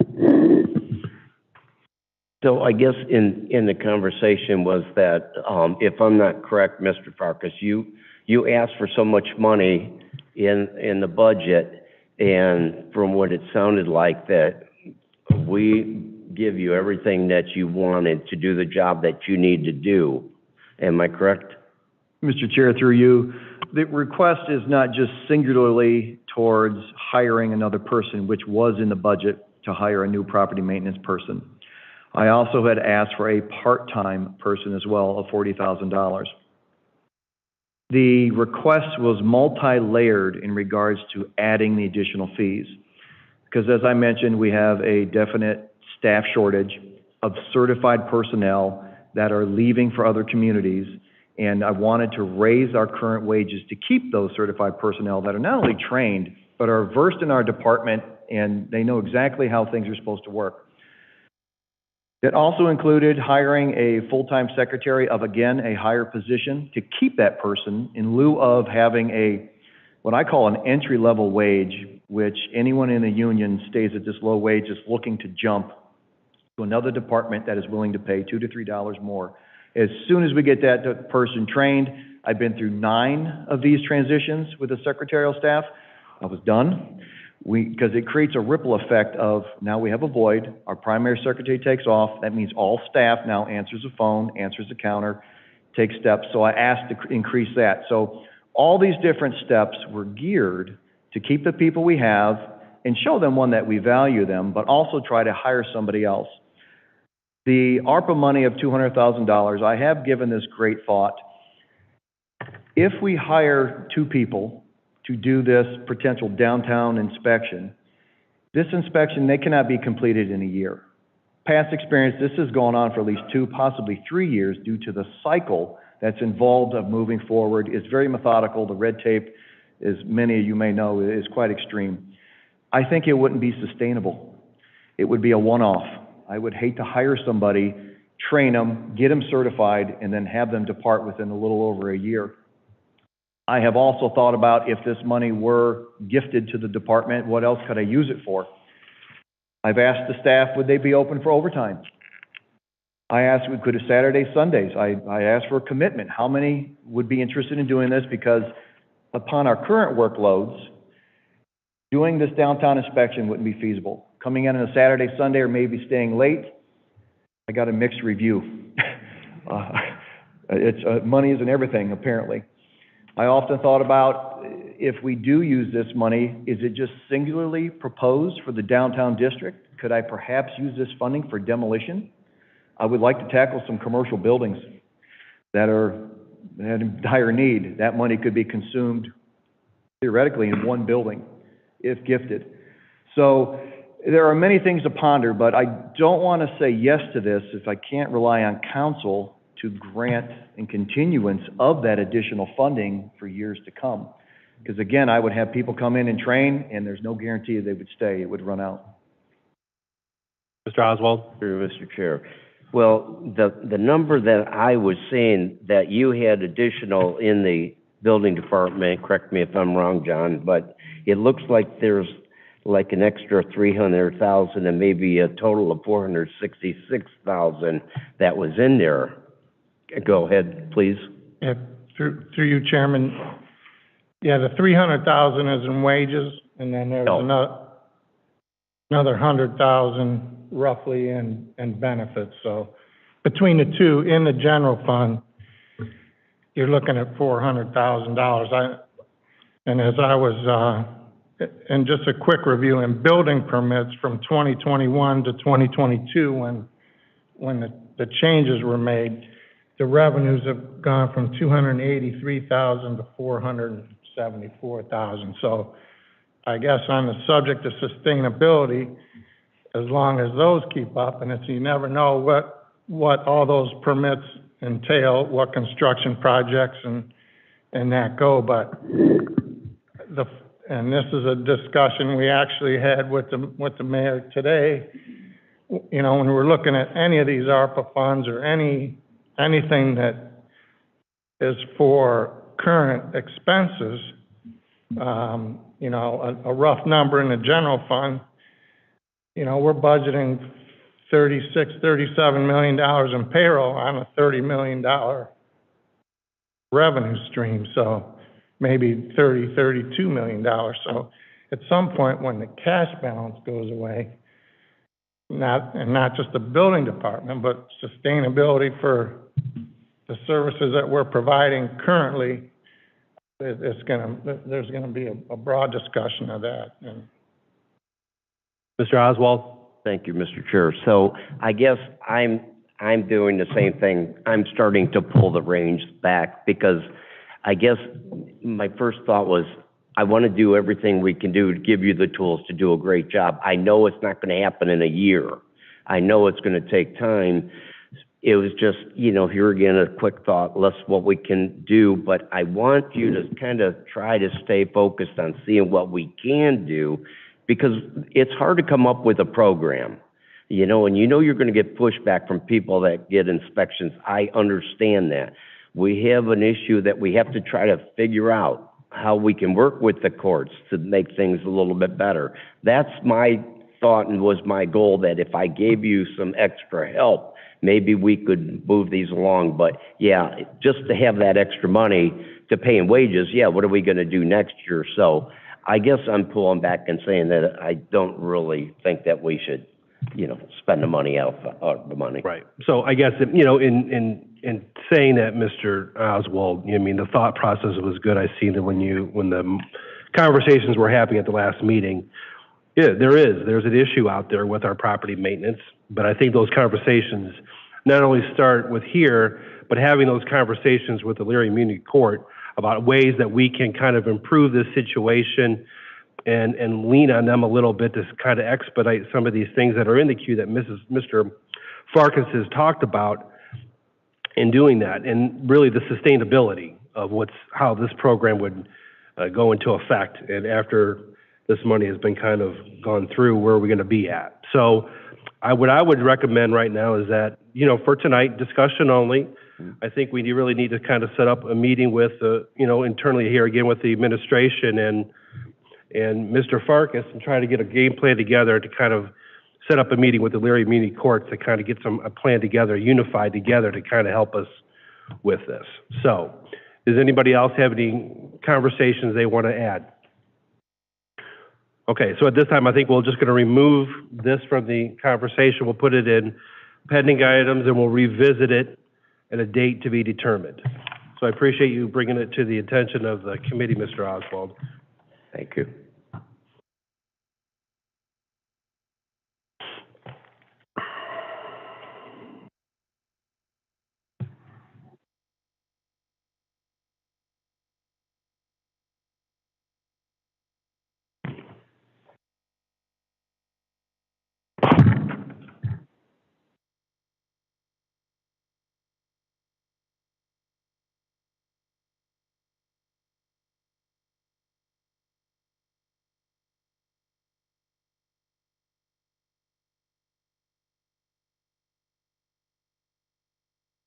Okay. Item number 9, we've considered the matter of the purchase of a new Sutphin SPH 100 aerial platform fire truck for the Elyria Fire Department. An ordinance authorizing the mayor to enter into a contract for the purchase of said apparatus for the Elyria Fire Department. Does this need to be an emergency? No.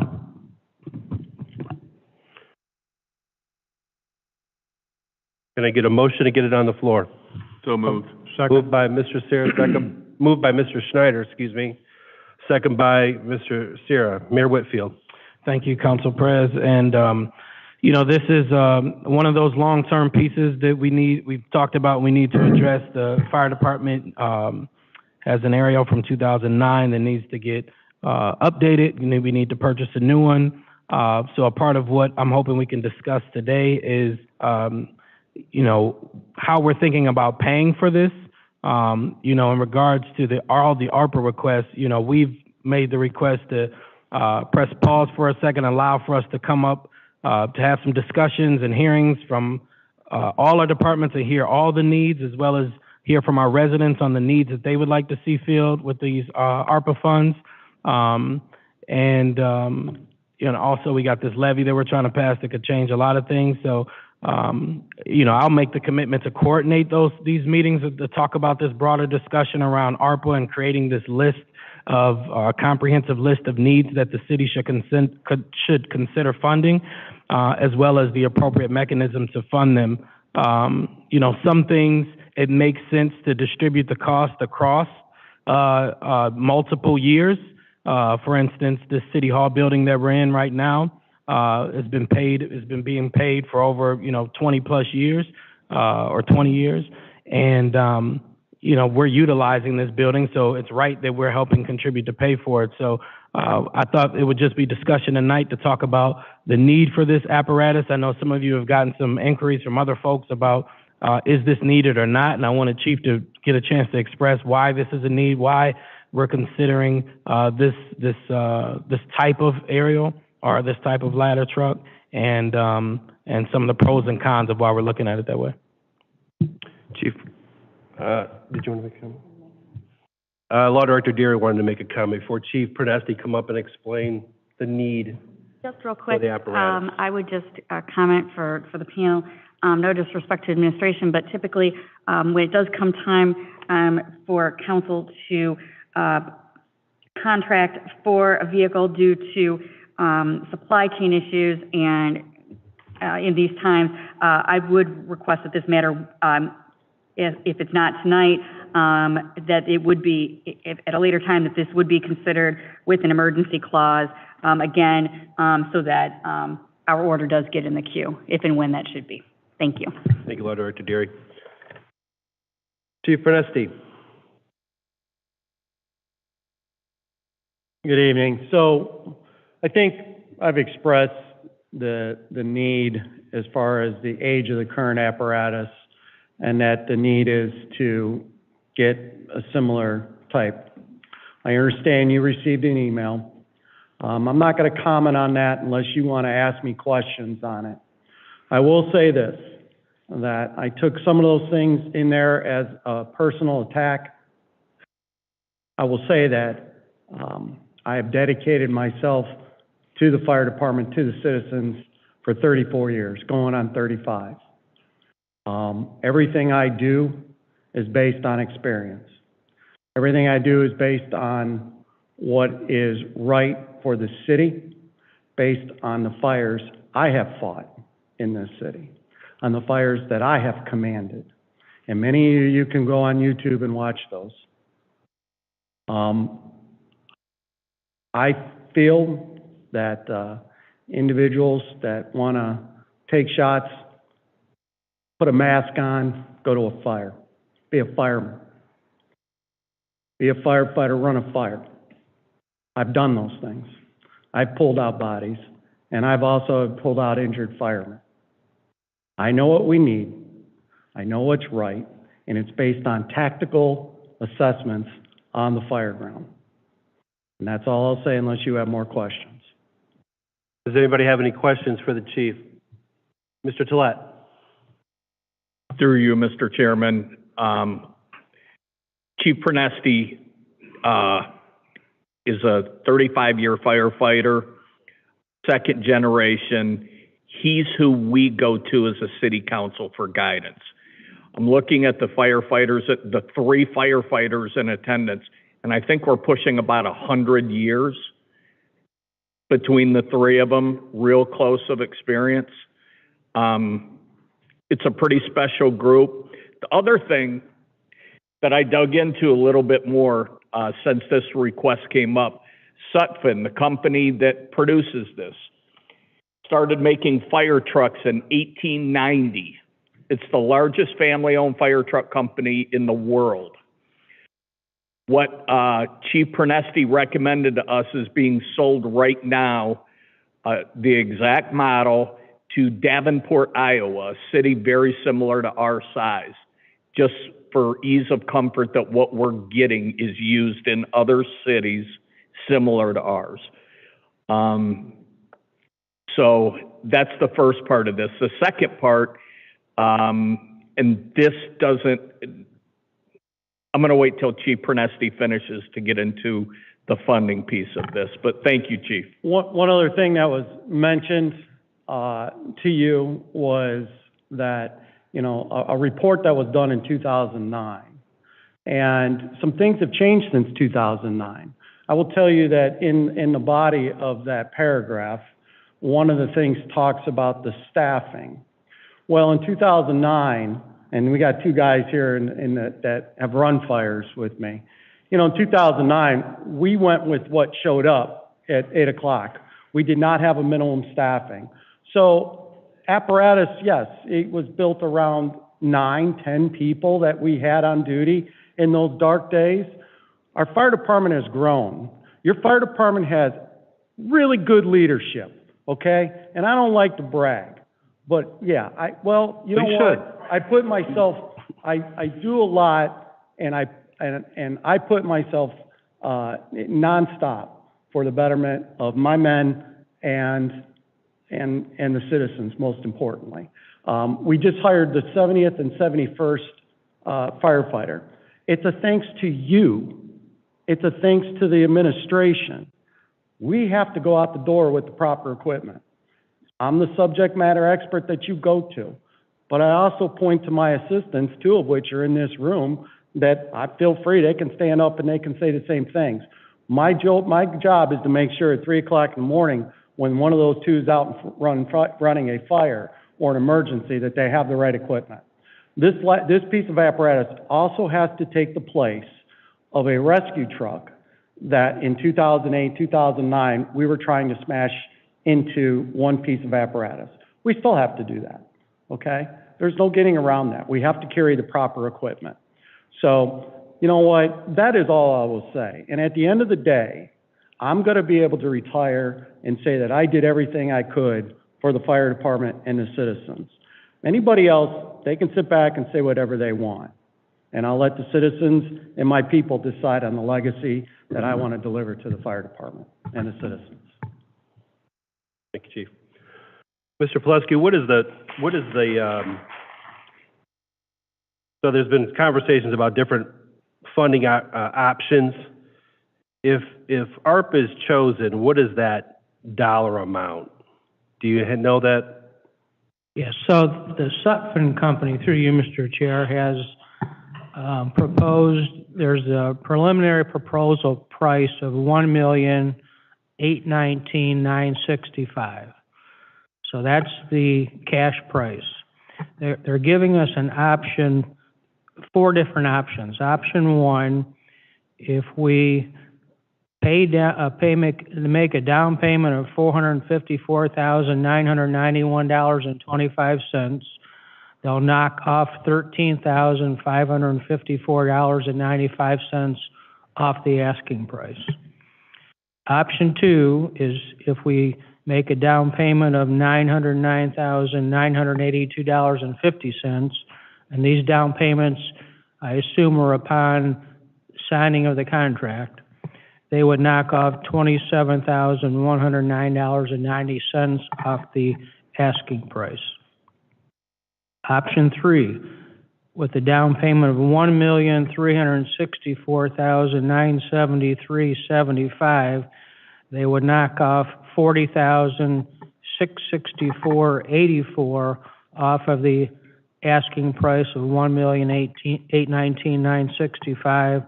And finally, option 5, with a full prepayment or payment of the full price, they would knock a total off $54,219.79, bringing the total cash price to $1,765,745.21. Thank you. Mr. Tolet? Through you. One more thing to add to that. If we were to finance the vehicle, what would we accrue in interest rate fees? Again, we put it up on the board during finance. It was in the neighborhood of in excess of 400,000, correct? Through you, Mr. Chair, yeah. So we did a forecast of a 10-year bond issue. I know the useful life is probably 15 years on a truck, but typically I don't really like to go beyond 10 years on a piece of equipment. So a 10-year bond issue, and currently coupon rate is somewhere around 4%, just depends on when you go to market. So we used a 4% coupon rate. That would total interest of $460,820 over 10 years. So that would be over and above and we would probably use the debt proceeds to make the discounted cash price. So you're going to get the discount, but you're going to also pay $460,820 in interest over 10 years. Plus, there probably would be an additional $20,000 of debt issuance cost when you market the bonds.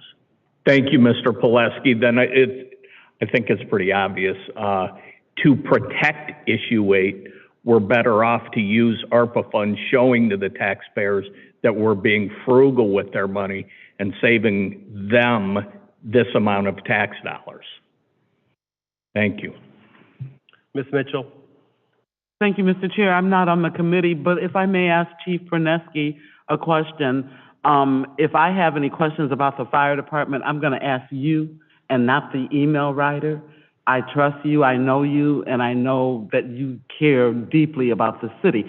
So, having said that, my question is, Chief Perneski, what is the turnaround time on this apparatus from the time we order it to the time we get it? Thank you. Well, the last email, I believe the director and I got, was 32 months, roughly, so you might as well just say 36. And we have 30 days, I'm sorry, through you, Mr. Chairman. We have roughly 30 to 45 days, or else the price could go up. The last I was told by the company was May 1st, so they're building them as fast as they possibly can. Their assembly line's quite full. Thank you. And I want to say one last thing. Please, thank you for showing your confidence in me.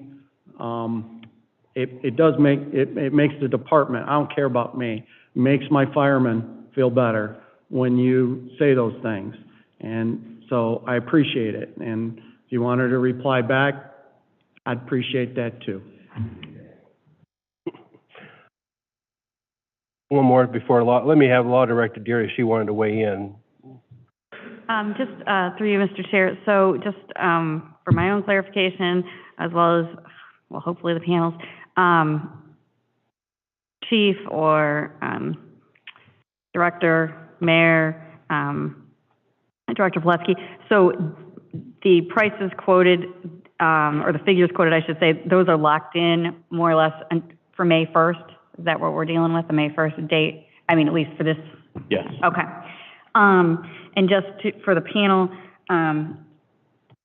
obviously I don't have a vote here or whatever, but if does the panel decide to move forward, or when and if the panel decides to move forward for purposes of creating the legislation, my office will need to have some sort of direction as far as the funding source. So you just please bear that in mind, and that will help me out greatly. Thank you. Mr. Tolet. Through you, Mr. Chair, I would make that part of the motion, the funding source. I think that goes hand in hand with the contract. Thank you. Is there anybody further discussion? Ms. Davis? Through you, Chair. So, Mr. Pileski, if we paid, I don't know too many things that you would drop $1 million right off the bat, I'm all for this. Though, let's get it straight, I'm all for it. To save us almost $500,000 not financing it. But do we have to give them the whole $1,819,000, or can we pay half and when it's on delivered, give them the other half? Through you, Mr. Chair, you can do that, but the discount won't be as much. So that was option number 2. So a down payment of $909,982.50, which is about half. You would get a discount of $27,109.90. So your final cash price would be $1,792,855.10, as opposed to the full price of $1,819,965. So if you went with option 2 instead of option 4, the difference between those two options is about $27,000. So by going with option 2 as opposed to option 4, you'll pay $27,000 more than option 4. Well, I hate to tell you, through you, Chair, to Mr. Pileski, $27,000 will fix a whole street. Well, that's true, but we're talking about ARPA money, and we just added $1 million of ARPA money to the street list. So, Mayor Whitfield. Thank you, Council President. So, again, my request for tonight was for us to look at these numbers, discuss them, get some feedback from you all. Then what I would do is continue the conversation we're having with finance and come to you with a proposed, not only a list of other needs that we'll need to be considering when we're making this decision, but also a recommendation for which option to use. When I look at this, the $13,000 discount, $27,000 discount, $40,000 on a $1.8 million piece of equipment. That's such a marginal amount in terms of the grand scheme of what we're purchasing. So I think the thing we really want to think about is, like, where is our cash going? How are we tying up cash?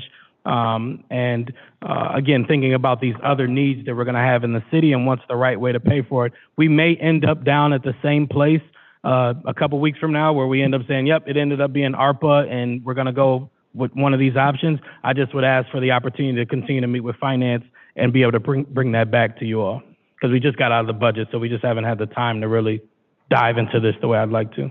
Thank you. Mr. Tolet. Again, I'm going to renew my motion. I made this motion originally that we spend the $1.7 million and the balance using ARPA funds and write a check for it so we don't miss the deadline and miss the almost $500,000 in savings. So I'll renew that motion.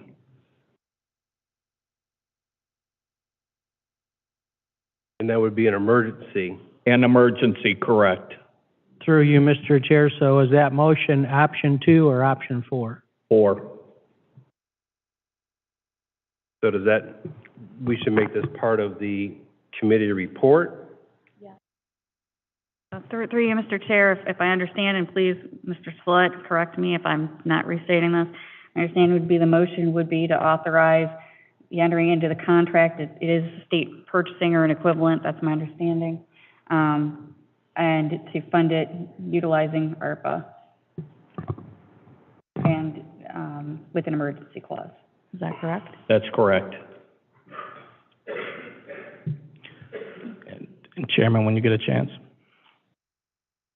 I'm just kind of yes, Mayor, I'm just trying to write this down. Yeah. So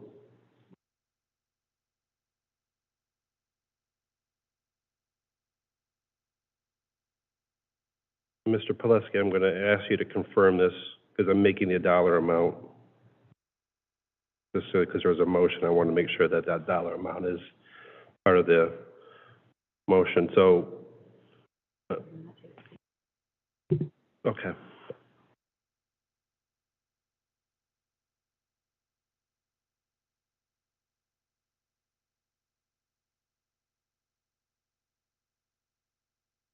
So there's a motion by Mr. Tolet to utilizing ARPA funds. If I can, Mr. Pileski, should it be a not to exceed $1,800,000, or should I put $1,765,745.21? Through you, to you, Mr. Chair, I think you go with that amount, the option 4 amount. Okay. Is that confirmed that that is the amount? That is the amount, yes. Okay. I guess the only reason why you would go with a higher amount if we don't get this done before this price changes. Right. Yeah. So I'll second that motion by Mr. Tolet. Is there any further discussion? Mayor Whitfield. Yes, please. So there's a couple things I want to share in regards to this. One, option 4 is cutting a $1.7 million check for something we won't see in 3 years. So I think even amongst purchasing it, there's a responsible way even to go about purchasing it. And so I think that is why I'm asking for time to consider how we might pay for this so that we don't make a decision right now that ties up funds for the next 3 years, or just spends funds in the next 3 years when there's so many other needs going on and we'll be waiting on something. And so I'm curious of what the sense of urgency is, because I've talked to Chief Pernesti. I understand this date. We have until May 1st. And then so if that's the deadline in which you'd like something brought back to you, I can work on getting something back to you by May 1st. But we also know that this is a company that's in business, and they're set to make $1.7 or $8 million. I'm sure they would be willing to lock a price in for an additional week or two if we asked them.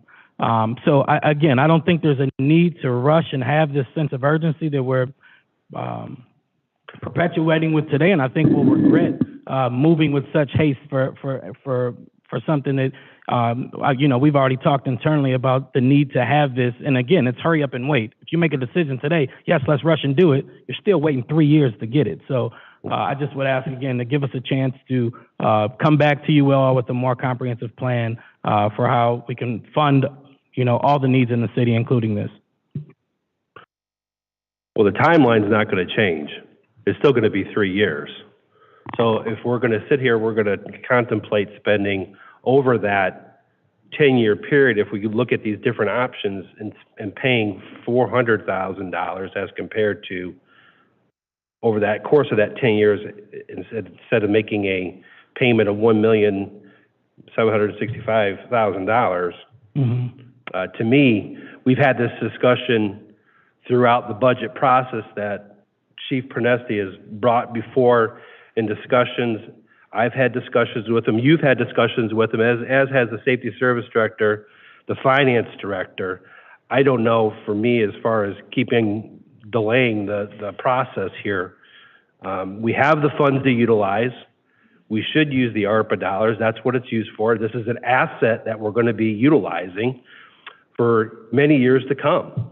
To me, it's a process that we should just move forward.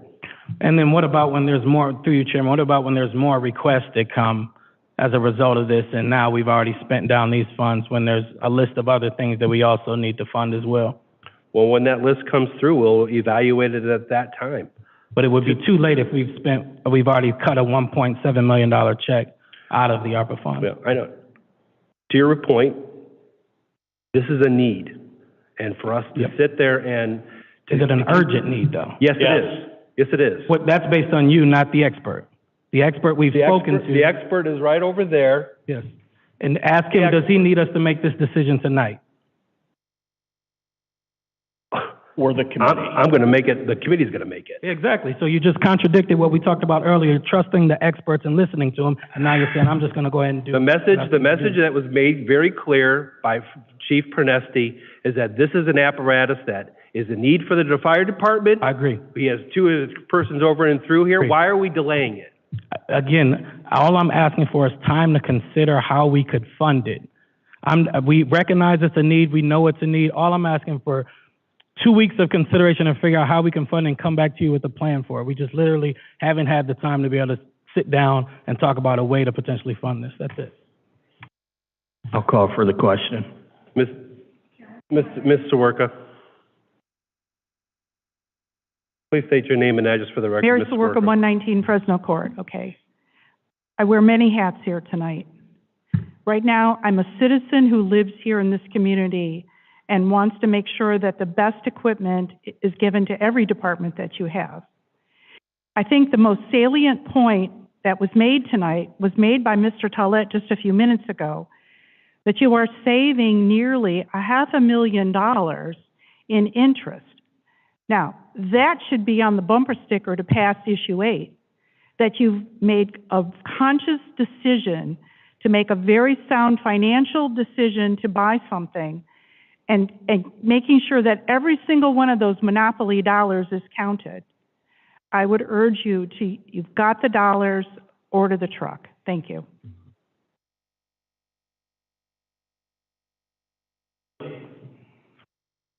I just want to make sure that the message was getting through. You know, the mayor is supportive of the truck. However, I think what we're looking at is, you know, we still have a big voting decision that's coming before us in May, and, you know, that may very well change how we look at a lot of things. And I think all that's being asked for tonight is a little bit of time to study it. The mayor's not saying he's opposed to the truck.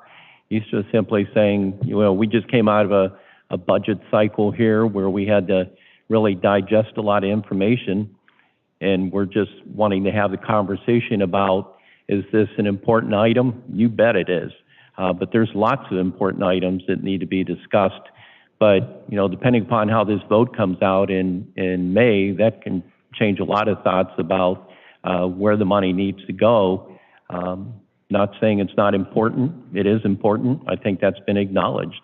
It's just a matter, we came out of a busy budget cycle, and you know, I think it's good to have conversation about this being an important item, no question about it, but just take a look at all those items. But, you know, it's almost like it'd be wise to hit the pause button a little bit, try to figure out how this vote works out, or else we're looking at a lot of issues that we're really going to have to make some very difficult decisions about.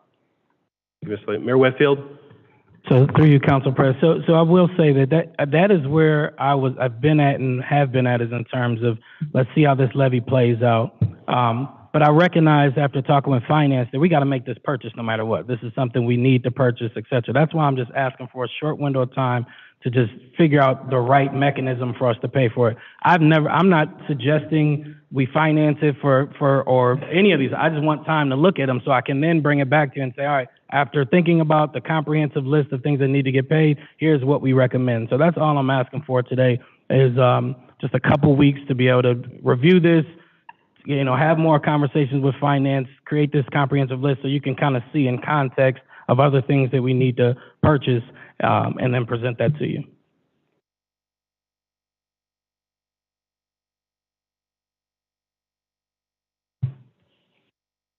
We're just looking at the calendar. That's the path we choose to go. So April the 3rd is the next full council meeting, and then April the 10th is the next, would appear to be the next full council, committee meeting is April the 10th. So then the following 17th would be a meeting for full council. I don't know. Yep. Mr. Tollett? I don't think kicking the can gets us anywhere. We put up the amortization schedule on the screen. The mayor didn't attend that. So I would really like to move forward with taking a vote tonight and get this thing in the works for the fire department. I think the taxpayers will see that we made an extremely prudent, informed decision. Is there any further discussion? Yes, I have to respond to, because even in the purchase decision, like, I think that's an okay decision, but the recommendation that the councilman made around option 4, cutting the full check right now for the full amount and waiting, spending all that cash now and waiting 3 years to do it, like it's bad decision after bad decision. It's like, it's one, rushing the decision tonight, which is unnecessary. And then, let's do option 4, the one that saves us a very marginal amount of dollars on the overall purchase and spends money for 3 years. And that's not even that interest at 480 or 461. So I just think, again, even in making the decision, let's make the decision the right way. And I would love to hear other council people's thoughts on that, as opposed to just following behind something the way it's being presented now. Well, there are members here who are not on the committee, who are here as, they can weigh in. I mean, they have their options to weigh in on what's being considered over and through here. So if, Mr. Sarah. Through you, Mr. Chair. So, I'm looking down the list here and I see we're going to have probably the same kind of conversation on the sanitation trucks. These kinds of conversations have been going on for a couple of months now, knowing that we were possibly headed in this direction. And I don't know why, I don't know what you want to present financially or whatever projects, but I would have thought that we would have had something here. I'm not opposed to waiting the 2 weeks, but I don't want to keep pushing this out. That's all. Thank you, Mr. Sarah. Anybody else on the committee, or Mr. Lippian? Thank you. Through you, Mr. Chair. I've just listened a little bit to the tit for tat, which is part and parcel of government work, and I think what Councilman Sarah says sounds reasonable. I think we could give him a fortnight. I don't know that I subscribe to the concept that this is a rush, but I also don't subscribe to the concept that delaying it a fortnight is kicking the can down the road. I think it's more just taking a step to the side and then stepping back in a fortnight, and I don't think that's an absurd request.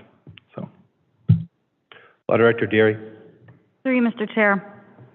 Mr. Plesky, I often rely on you to do the correct math and to help me advise my client, who is counsel. And Mayor, please feel free to weigh in. Will these 4 scenarios in principle change? The 4 funding scenarios? Through you, I guess I would have to defer to the chief. Okay. I have not really spoken to Sutphen. I have their proposal, their asking price on their letterhead as far in their down payment discount options. Okay. I don't know that answer. Okay.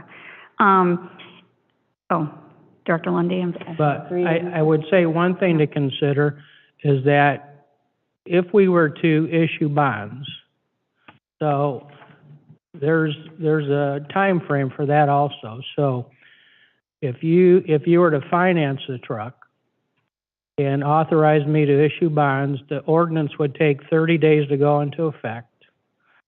It would take probably another 30 to 45 days to go to market and get the coupon rate, the price, and it'll probably take a full, so I probably wouldn't have the proceeds to make the payment if we were to, for the truck, if we issued the bonds until probably 60 to 90 days after the ordinance passes. So that's something to consider as well. Sure. So through you, Mr. Chair, so Mr. Plesky, so obviously it boils down to pay in full, or we would pursue going out for bonds. Is that correct? If you're going to pay in full, I would want to pay, the bond proceeds would be used to pay the truck and pay the truck up front, whatever that cost would be. And then you would pay the bond payment over 10 years. So you're going to be paying interest for 3 years, 2 years, 3 years, and we won't have the truck. So that's also something to consider. I mean, I know we're going to be sending out cash if we pay cash with ARPA and won't have an asset for 3 years, but also, if you issue bonds to pay the truck and then, you know, have to pay the bonds over 10 years, you're gonna be paying interest on something we don't have as well. Which also limits our ability to bond other projects.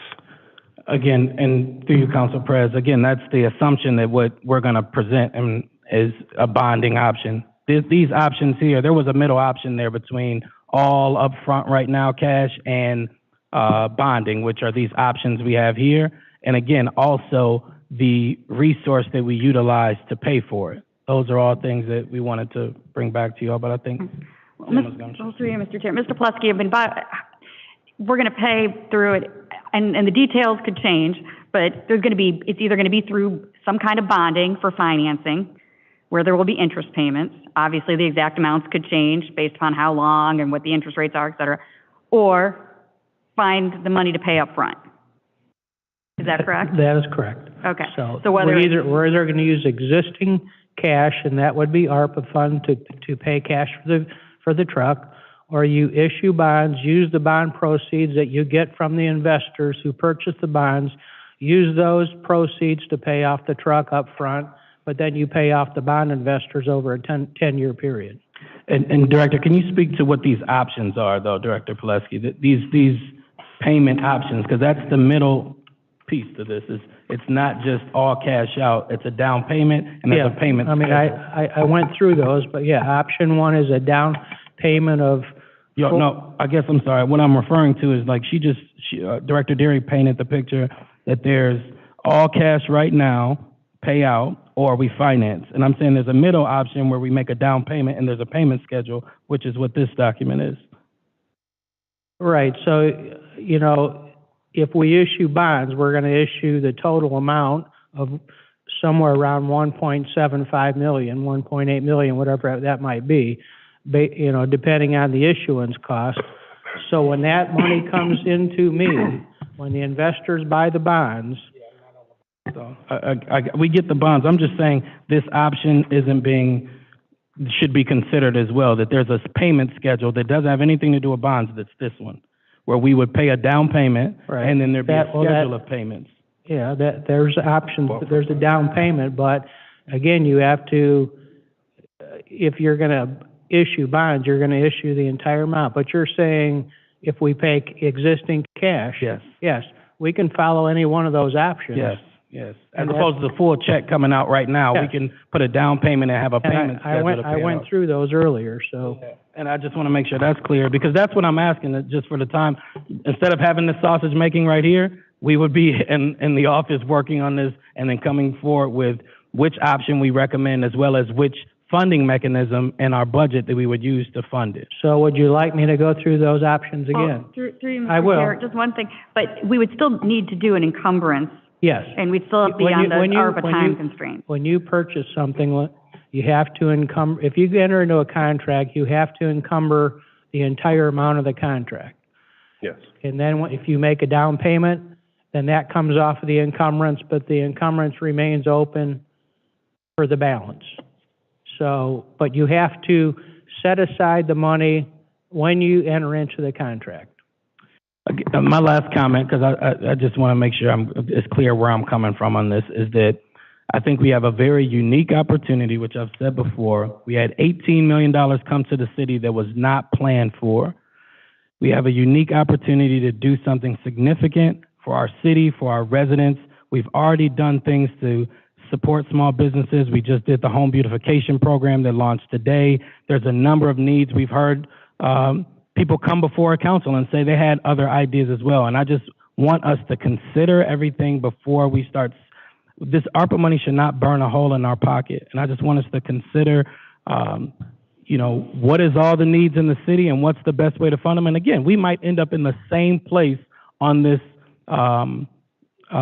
ladder truck. But what I'm saying is that the sense of urgency that we're moving with, I think, is unnecessary. And I just would have liked afford the time to kind of review and be able to present to you all a more comprehensive list of capital needs for the city and other needs in the city and how we might pay for them. Thank you, Mayor. Mr. Lippian. Through you, Mr. Chair. Again, not being on the committee, I can't vote on this, but I just want to zoom out really quick and congratulate you and Mr. Mayor and the rest of the council on having a really robust professional debate on this subject where, understandably, there's some differences of opinion. Again, I take a middle-of-the-road approach. I don't think asking for a fortnight's absurd. I ask myself what, going back to the THIP, the tolerance, harm, inversion principle, how much harm are we really going to experience in a fortnight related to the tolerance? But I just want to congratulate everybody on conducting a really solid debate on this. Thank you, Mr. Lippian. Is there any further discussion? Ms. Davis? Through you, Chair, with the mayor, do you have a list of these other projects that you want us to talk about, that you can present to us? Yeah, that's what I wanted to do in this next 2 weeks, and present something that's the comprehensive list. But some of the stuff like we're working on will be impacted by decisions that we make tonight around ARPA, around the utilities. That's what I'm saying. If we can just look at the full roster of things and say, all right, we can accomplish our priorities as a city and still get it. I'm just saying we haven't even had the opportunity to do that. We're doing it on the fly like this, and I don't think that's necessary. I don't think it's, go ahead, Ms. Davis. Mr. Chair, Mr. Pelez, do you have any idea of the increase that could happen in May? Could it be a 10% increase or 15% increase? Because everything else is going up in a large amount of increase. So when you say increase, I have an assistant fire chief that Okay. can build these in his sleep. He has been my go-to. I'll let him explain. He knows the prices. Assistant Chief Norris will tell you on what. Thank you. Assistant Chief Norris? This is Chief Norris, Leary Fire. Thank you for hearing me out. I spoke to most of you about two and a half years ago in regards to the fleet situation we were in. We asked for 2 pumpers at the time and an aerial truck.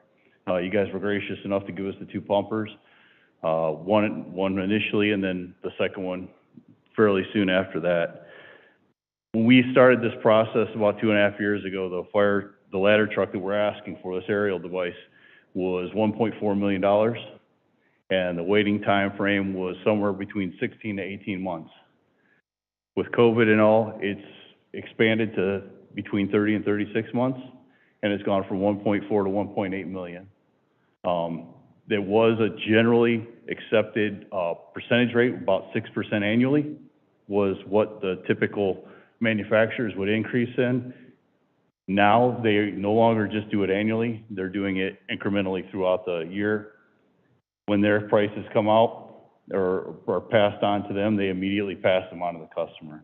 I don't know if I could tell you exactly what they would be, but track record shows that it is substantial. Answer your question? Okay. Thank you. The other thing that we often run up against is when we do finance things through bond issues and things like that, that money gets encumbered into our budget, the fire department budget. So when we come to you in the future and need additional equipment, another engine, those sorts of things, that works against our ability to gain budgetary leverage to get the other items that we need. So that's just some thought process too for how you go about financing it for us. Any further questions? Questions? No, thank you. Thank you. Is there any further discussion? Call for the question. Excuse me, I'm sorry. Again, I would just request that, based on the time that we're requesting, there's nothing imminent that's going to happen between now and then. We will still be able to meet the May deadline. Our request is for a few additional weeks, and so it will not change any of our price points. It will not change any of the interest rates. There's no harm that will impact anything that's going on. I think we will be able to present something more comprehensively. We're not suggesting that paying cash is not something that would be the outcome. I think we even talked about today whether we were going to use $500,000 out of ARPA, $500,000 out of Issue 6. There's just a variety of things that we can present as in terms of options. And then ultimately, as council, you will see those options and then select which you choose. And option 4 might be what's selected, but it would be based on a presentation, and then the selection will be made. So we're just asking time that we can do that. And the time that we're asking does not change or compromise the integrity of the process. In fact, it contributes to the integrity of the process because it creates more process. So that's a reasonable request, and we would humbly ask that you consider that request. Thank you. Thank you, Mr. Williams. Chief Podesta, when did we receive the quote in regards to what's presented here? When did you receive that quote?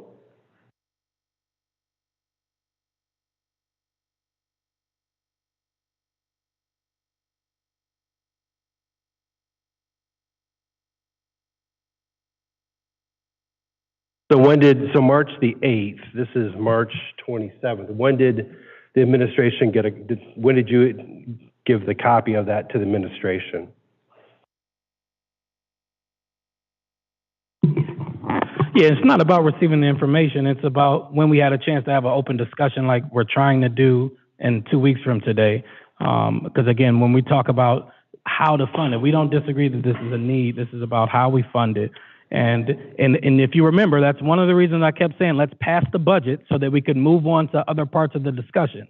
I kept saying, can we pass this budget so we can move on to it? And that kept coming back, and we kept having to talk about the budget. And now, a week after the budget is passed, you're saying, so Mayor, have you caught up with? But to Mr. Serra's point, you knew in conversations that we were considering using ARPA dollars to purchase this potential fire department apparatus and other opportunities, because the money is for these assets to be used for the ARPA funds. It's been well known and well documented that we looked at using ARPA funds. Now all of a sudden we're looking for 2 more weeks to look at these options and then come back to say, well, we're just going to use ARPA because that's the best option. Yeah, Council President, do you know the contradiction in your comment? On the agenda, there's 3 other ARPA requests on it. So it's not like things aren't already bubbling up and coming up in terms of ARPA, which is more. But this has been the conversation that we've had for weeks. But how should I consider these other pieces? How should I consider the other requests? They're going to be talked about here in regards to that. And that's my point, to have a comprehensive conversation about the use of ARPA funds as opposed to cherry picking and one off on the conversation. That's all I'm asking for a reasonable 2 weeks to present that to you, and that's it. That's reasonable, Council President. You know that's a reasonable request. I think we've had enough time to discuss it. Mr. Lippian? Through you, Mr. Chair, thank you. Again, spirited conversation. I think ultimately what we're discussing here when we're talking about a fortnight is we're making a tempest in a teapot. We're talking about 2 weeks. Let's cut through the murkiness of this. We're talking about 2 weeks. And to say we don't know if there'll be an incremental increase is like saying, well, that's like the argument from ignorance. Well, we don't know what we don't know. Well, that's always true. Anything can always happen. But what it sounds to me is it sounds like the mayor's prepared to own it if he makes a mistake and there's an increase after that. And I think that ought to be taken into consideration. I'm not committing to one side or the other. Again, I'm taking a middle of the road approach. But I think if the mayor's asking for some good faith to give him 2 weeks, I think that's a small increment to request. The Finance Committee. Questions have been called. All those in favor signify by saying aye. Aye. Opposed, nay.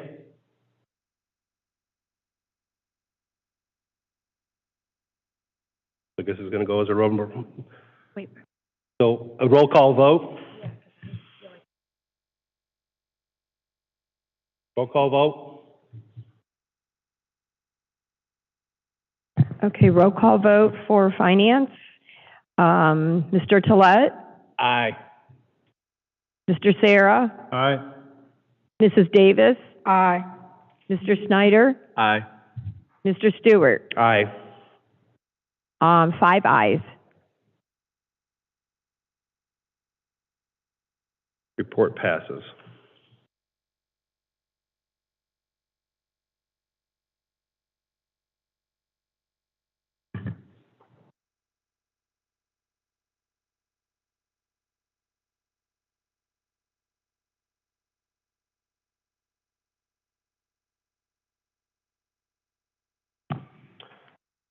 Item number 10, we've considered the matter of using ARPA monies for the purchase of 3 sanitation trucks.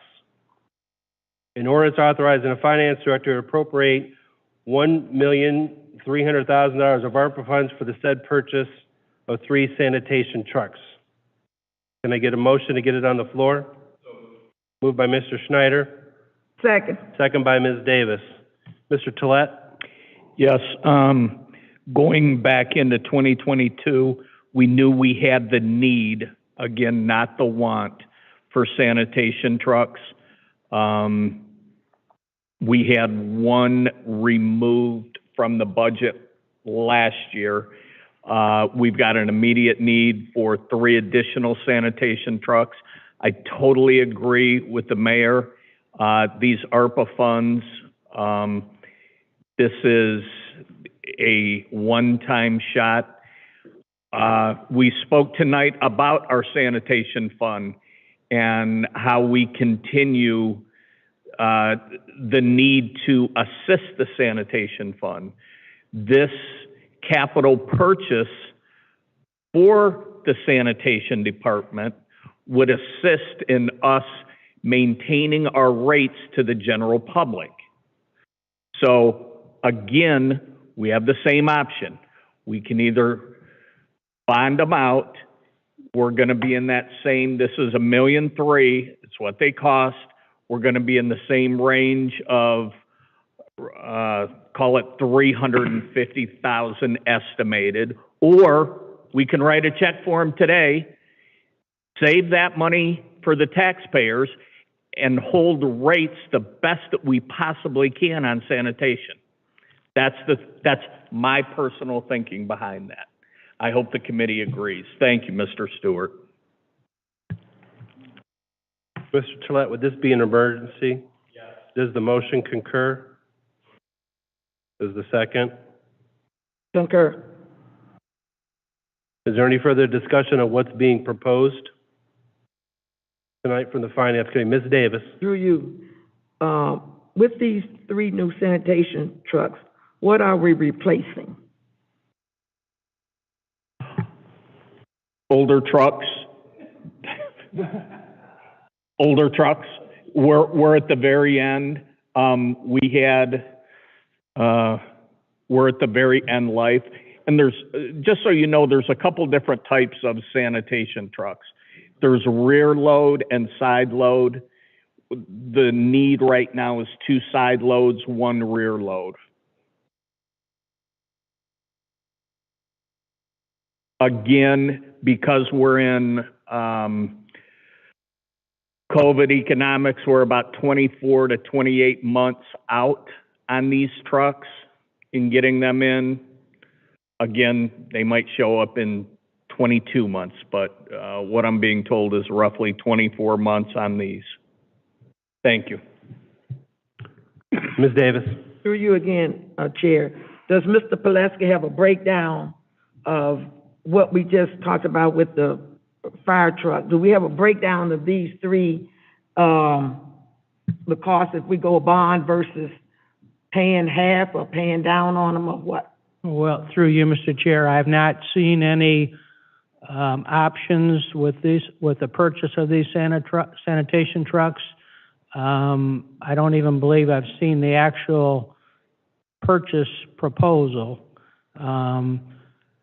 But it would be somewhat similar to if you issue 10-year bonds, you're talking about the same amount of interest. It's going to be, well, probably won't be quite $1.7 million, so it'll probably be a little bit less. So you pay a little bit less interest, but it'll be $200,000 to $300,000 in interest over 10 years. Here's the issue, and again, we need to take a look at the sanitation fund moving forward, because if I were to issue bonds for these trucks and pay them over a 10-year period, I don't believe I can afford to make the payment out of the sanitation fund. I borrowed $350,000 for 1 truck out of the sanitation fund a couple years ago, and I haven't been able to make any payments on it because everything is going toward the operation of the department. Now, we did gain a little bit of cash last year because we appropriated monies in the ARPA fund to pay for some of the operations of the sanitation fund. So I'm going to try to pay $50,000 down on that $350,000 note that's outstanding. But if we add $1 million of debt payments, you know, $1 million borrowing to the sanitation fund, I don't believe I can do it with the way the rates are. We would probably have to make the payments out of the general bond retirement fund, which is the fund that we typically pay for debt that has no specific source of funding like water, sewer, and sanitation. But in this case, sanitation just, there's not enough money coming in to pay for all these trucks. Ms. Davis. Through you, Chair. Mr. Pulaski, is there any way we could pay off that bond note out of opera fund? I just can't see buying stuff and paying cash for when we already got a debt. No, we're not allowed to use ARPA fund for paying debt. Absolutely not.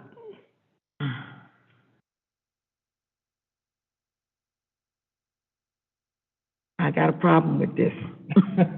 I do. We owe $350,000 for a truck, not able to pay on, and we're going to buy some more. Well, we're not borrowing if you pay cash out of ARPA. But if you borrow, it's either going to have to come, the payment's going to have to come out of the sanitation fund, which I can't swing it, or it's going to have to come out of the general bond retirement fund, and that takes up some cash that we could use toward the payment on a building or whatever needs that we might have that might be on that list. That's going to be coming forward, so. That's why I chose to use ARPA funds.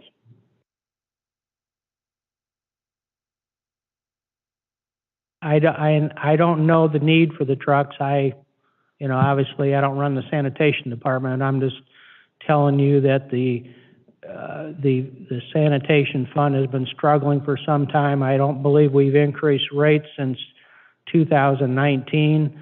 Since then, wages have gone up over 10%. You know, we had a union contract with, I believe, 3% increases. The cost of fuel has gone way up, and the cost to dump the refuse at the landfill is always going up year by year. So,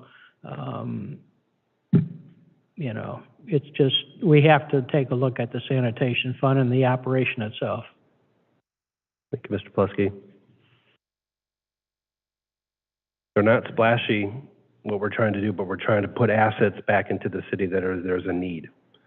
I am fully in support of this. So, if there's any further discussion, if not, I'll call for the question. Call for the question. All those in favor, Mrs. Worker, were you up? Did you? I'm sorry, Mary Silwerka, 119 Fresno Court. I've lived this department. I can't tell you how many times I looked at these numbers. I agree with all the discussion that you've had tonight. It needs to start with taking a look at whether we should still be in this business or not. Because until you own the landfill, we're never going to be able to meet the obligations that we have. I was just curious as to whether these were for the recycling route or where they were, if they're rear loaders, they're not. They're going to be for bulk pickup. Mr. Tolet. Two of them are. Two of them are side, you said, and one was a rear loader. It really is going to be a discussion that you're all going to have here sooner than later to decide whether this is something that we need to continue. I'm guessing right now you're paying over $100 a ton to dump at the landfill. It may be more than that. There were 2 studies done when I was in office that studied, and we eliminated the commercial pickups, which helped save some money at the time, but it's going to come to a really difficult decision someday on whether we should even be in the business or not. Thank you. Thank you, Ms. Swerka. Is there any further discussion? Question. Question's been called. All those in favor signify by saying aye. Aye. Opposed, nay. Nay.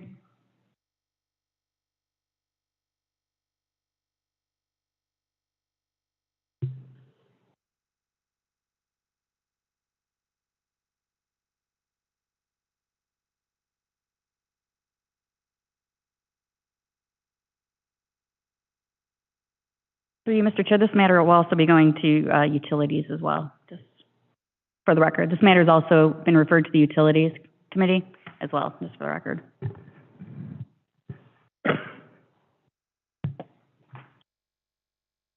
Through you, Mr. Chair, do we have a amount that I assume you want us to appropriate this with tonight's appropriation changes? Yes. So I'll need a figure to report that. Be 1.3 million. 1.3 million? Yes.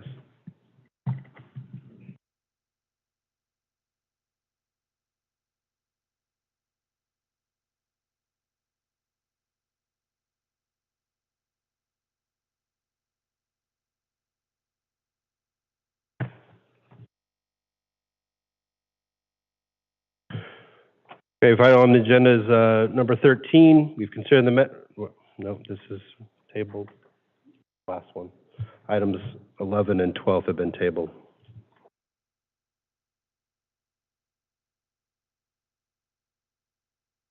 Item number 13, we've considered the matter of the 2023 permanent appropriations and ordinance authorizing amending ordinance 2023-34 permanent appropriations per the attached. Can I get a motion to get it on the floor? So moved. Moved by Mr. Sayre, second by Mr. Schneider. Finance Director Plesky? Thank you, Mr. Chair. So we just have a little bit of cleanup work on the budget and then discussing the two items we discussed just passed. So in the 2016.50% income tax fund, there was a couple of trucks ordered for the street department back in 2021. And we never received them until, I believe, this year or maybe late 2022. I think this year, actually. But the purchase order that was open in 2021 was closed. So we have to pay for those trucks, obviously, because they came in. So we need to add $173,736 to the 2016.50% income tax fund in the capital needs department capital outlay account. Okay. The next one, there's two items in the Chestnut Commons Connector Road Fund, which is the fund we set up to construct the road. So there's, at the end of last year, there was $215,443 left in the fund. So I want you to appropriate that in the capital outlay, and that is for ongoing legal fees. As you know, we're still in a lawsuit as far as the road itself. And then in the debt service, we've got the $5.2 million note that's outstanding that will come due, and we're going to roll that in its entirety because of the lawsuit, and so far there's no tips coming in, obviously, because the property hasn't developed. So rolling the $5.2 million service. And then in the fire pension fund and the police pension funds, both in operating and maintenance, adding $7,500 to operating and maintenance, and that is for us to record the cost of property tax collections charged by the county. And then in the American Rescue Plan Act fund, in the fire department revenue replacement, appropriating the amount of $765,746 for the purchase of the ladder truck. And then in the American Rescue Plan Act Fund, Revenue Replacement Sanitation Fund, appropriating $1.3 million in capital outlay for the purchase of the 3 sanitation trucks. Very good. Any questions to the finance director or what's being, the appropriation changes and the additional 2 items? Call for the question. All those in favor signify by saying aye. Aye. Aye. Opposed, nay. Motion carried. There's nothing more to come before this committee. I entertain a motion for adjournment. So moved. Second. Moved in second. Is there any further discussion? Question. All those in favor signify by saying aye. Aye. Aye. Opposed, nay. Motion carried.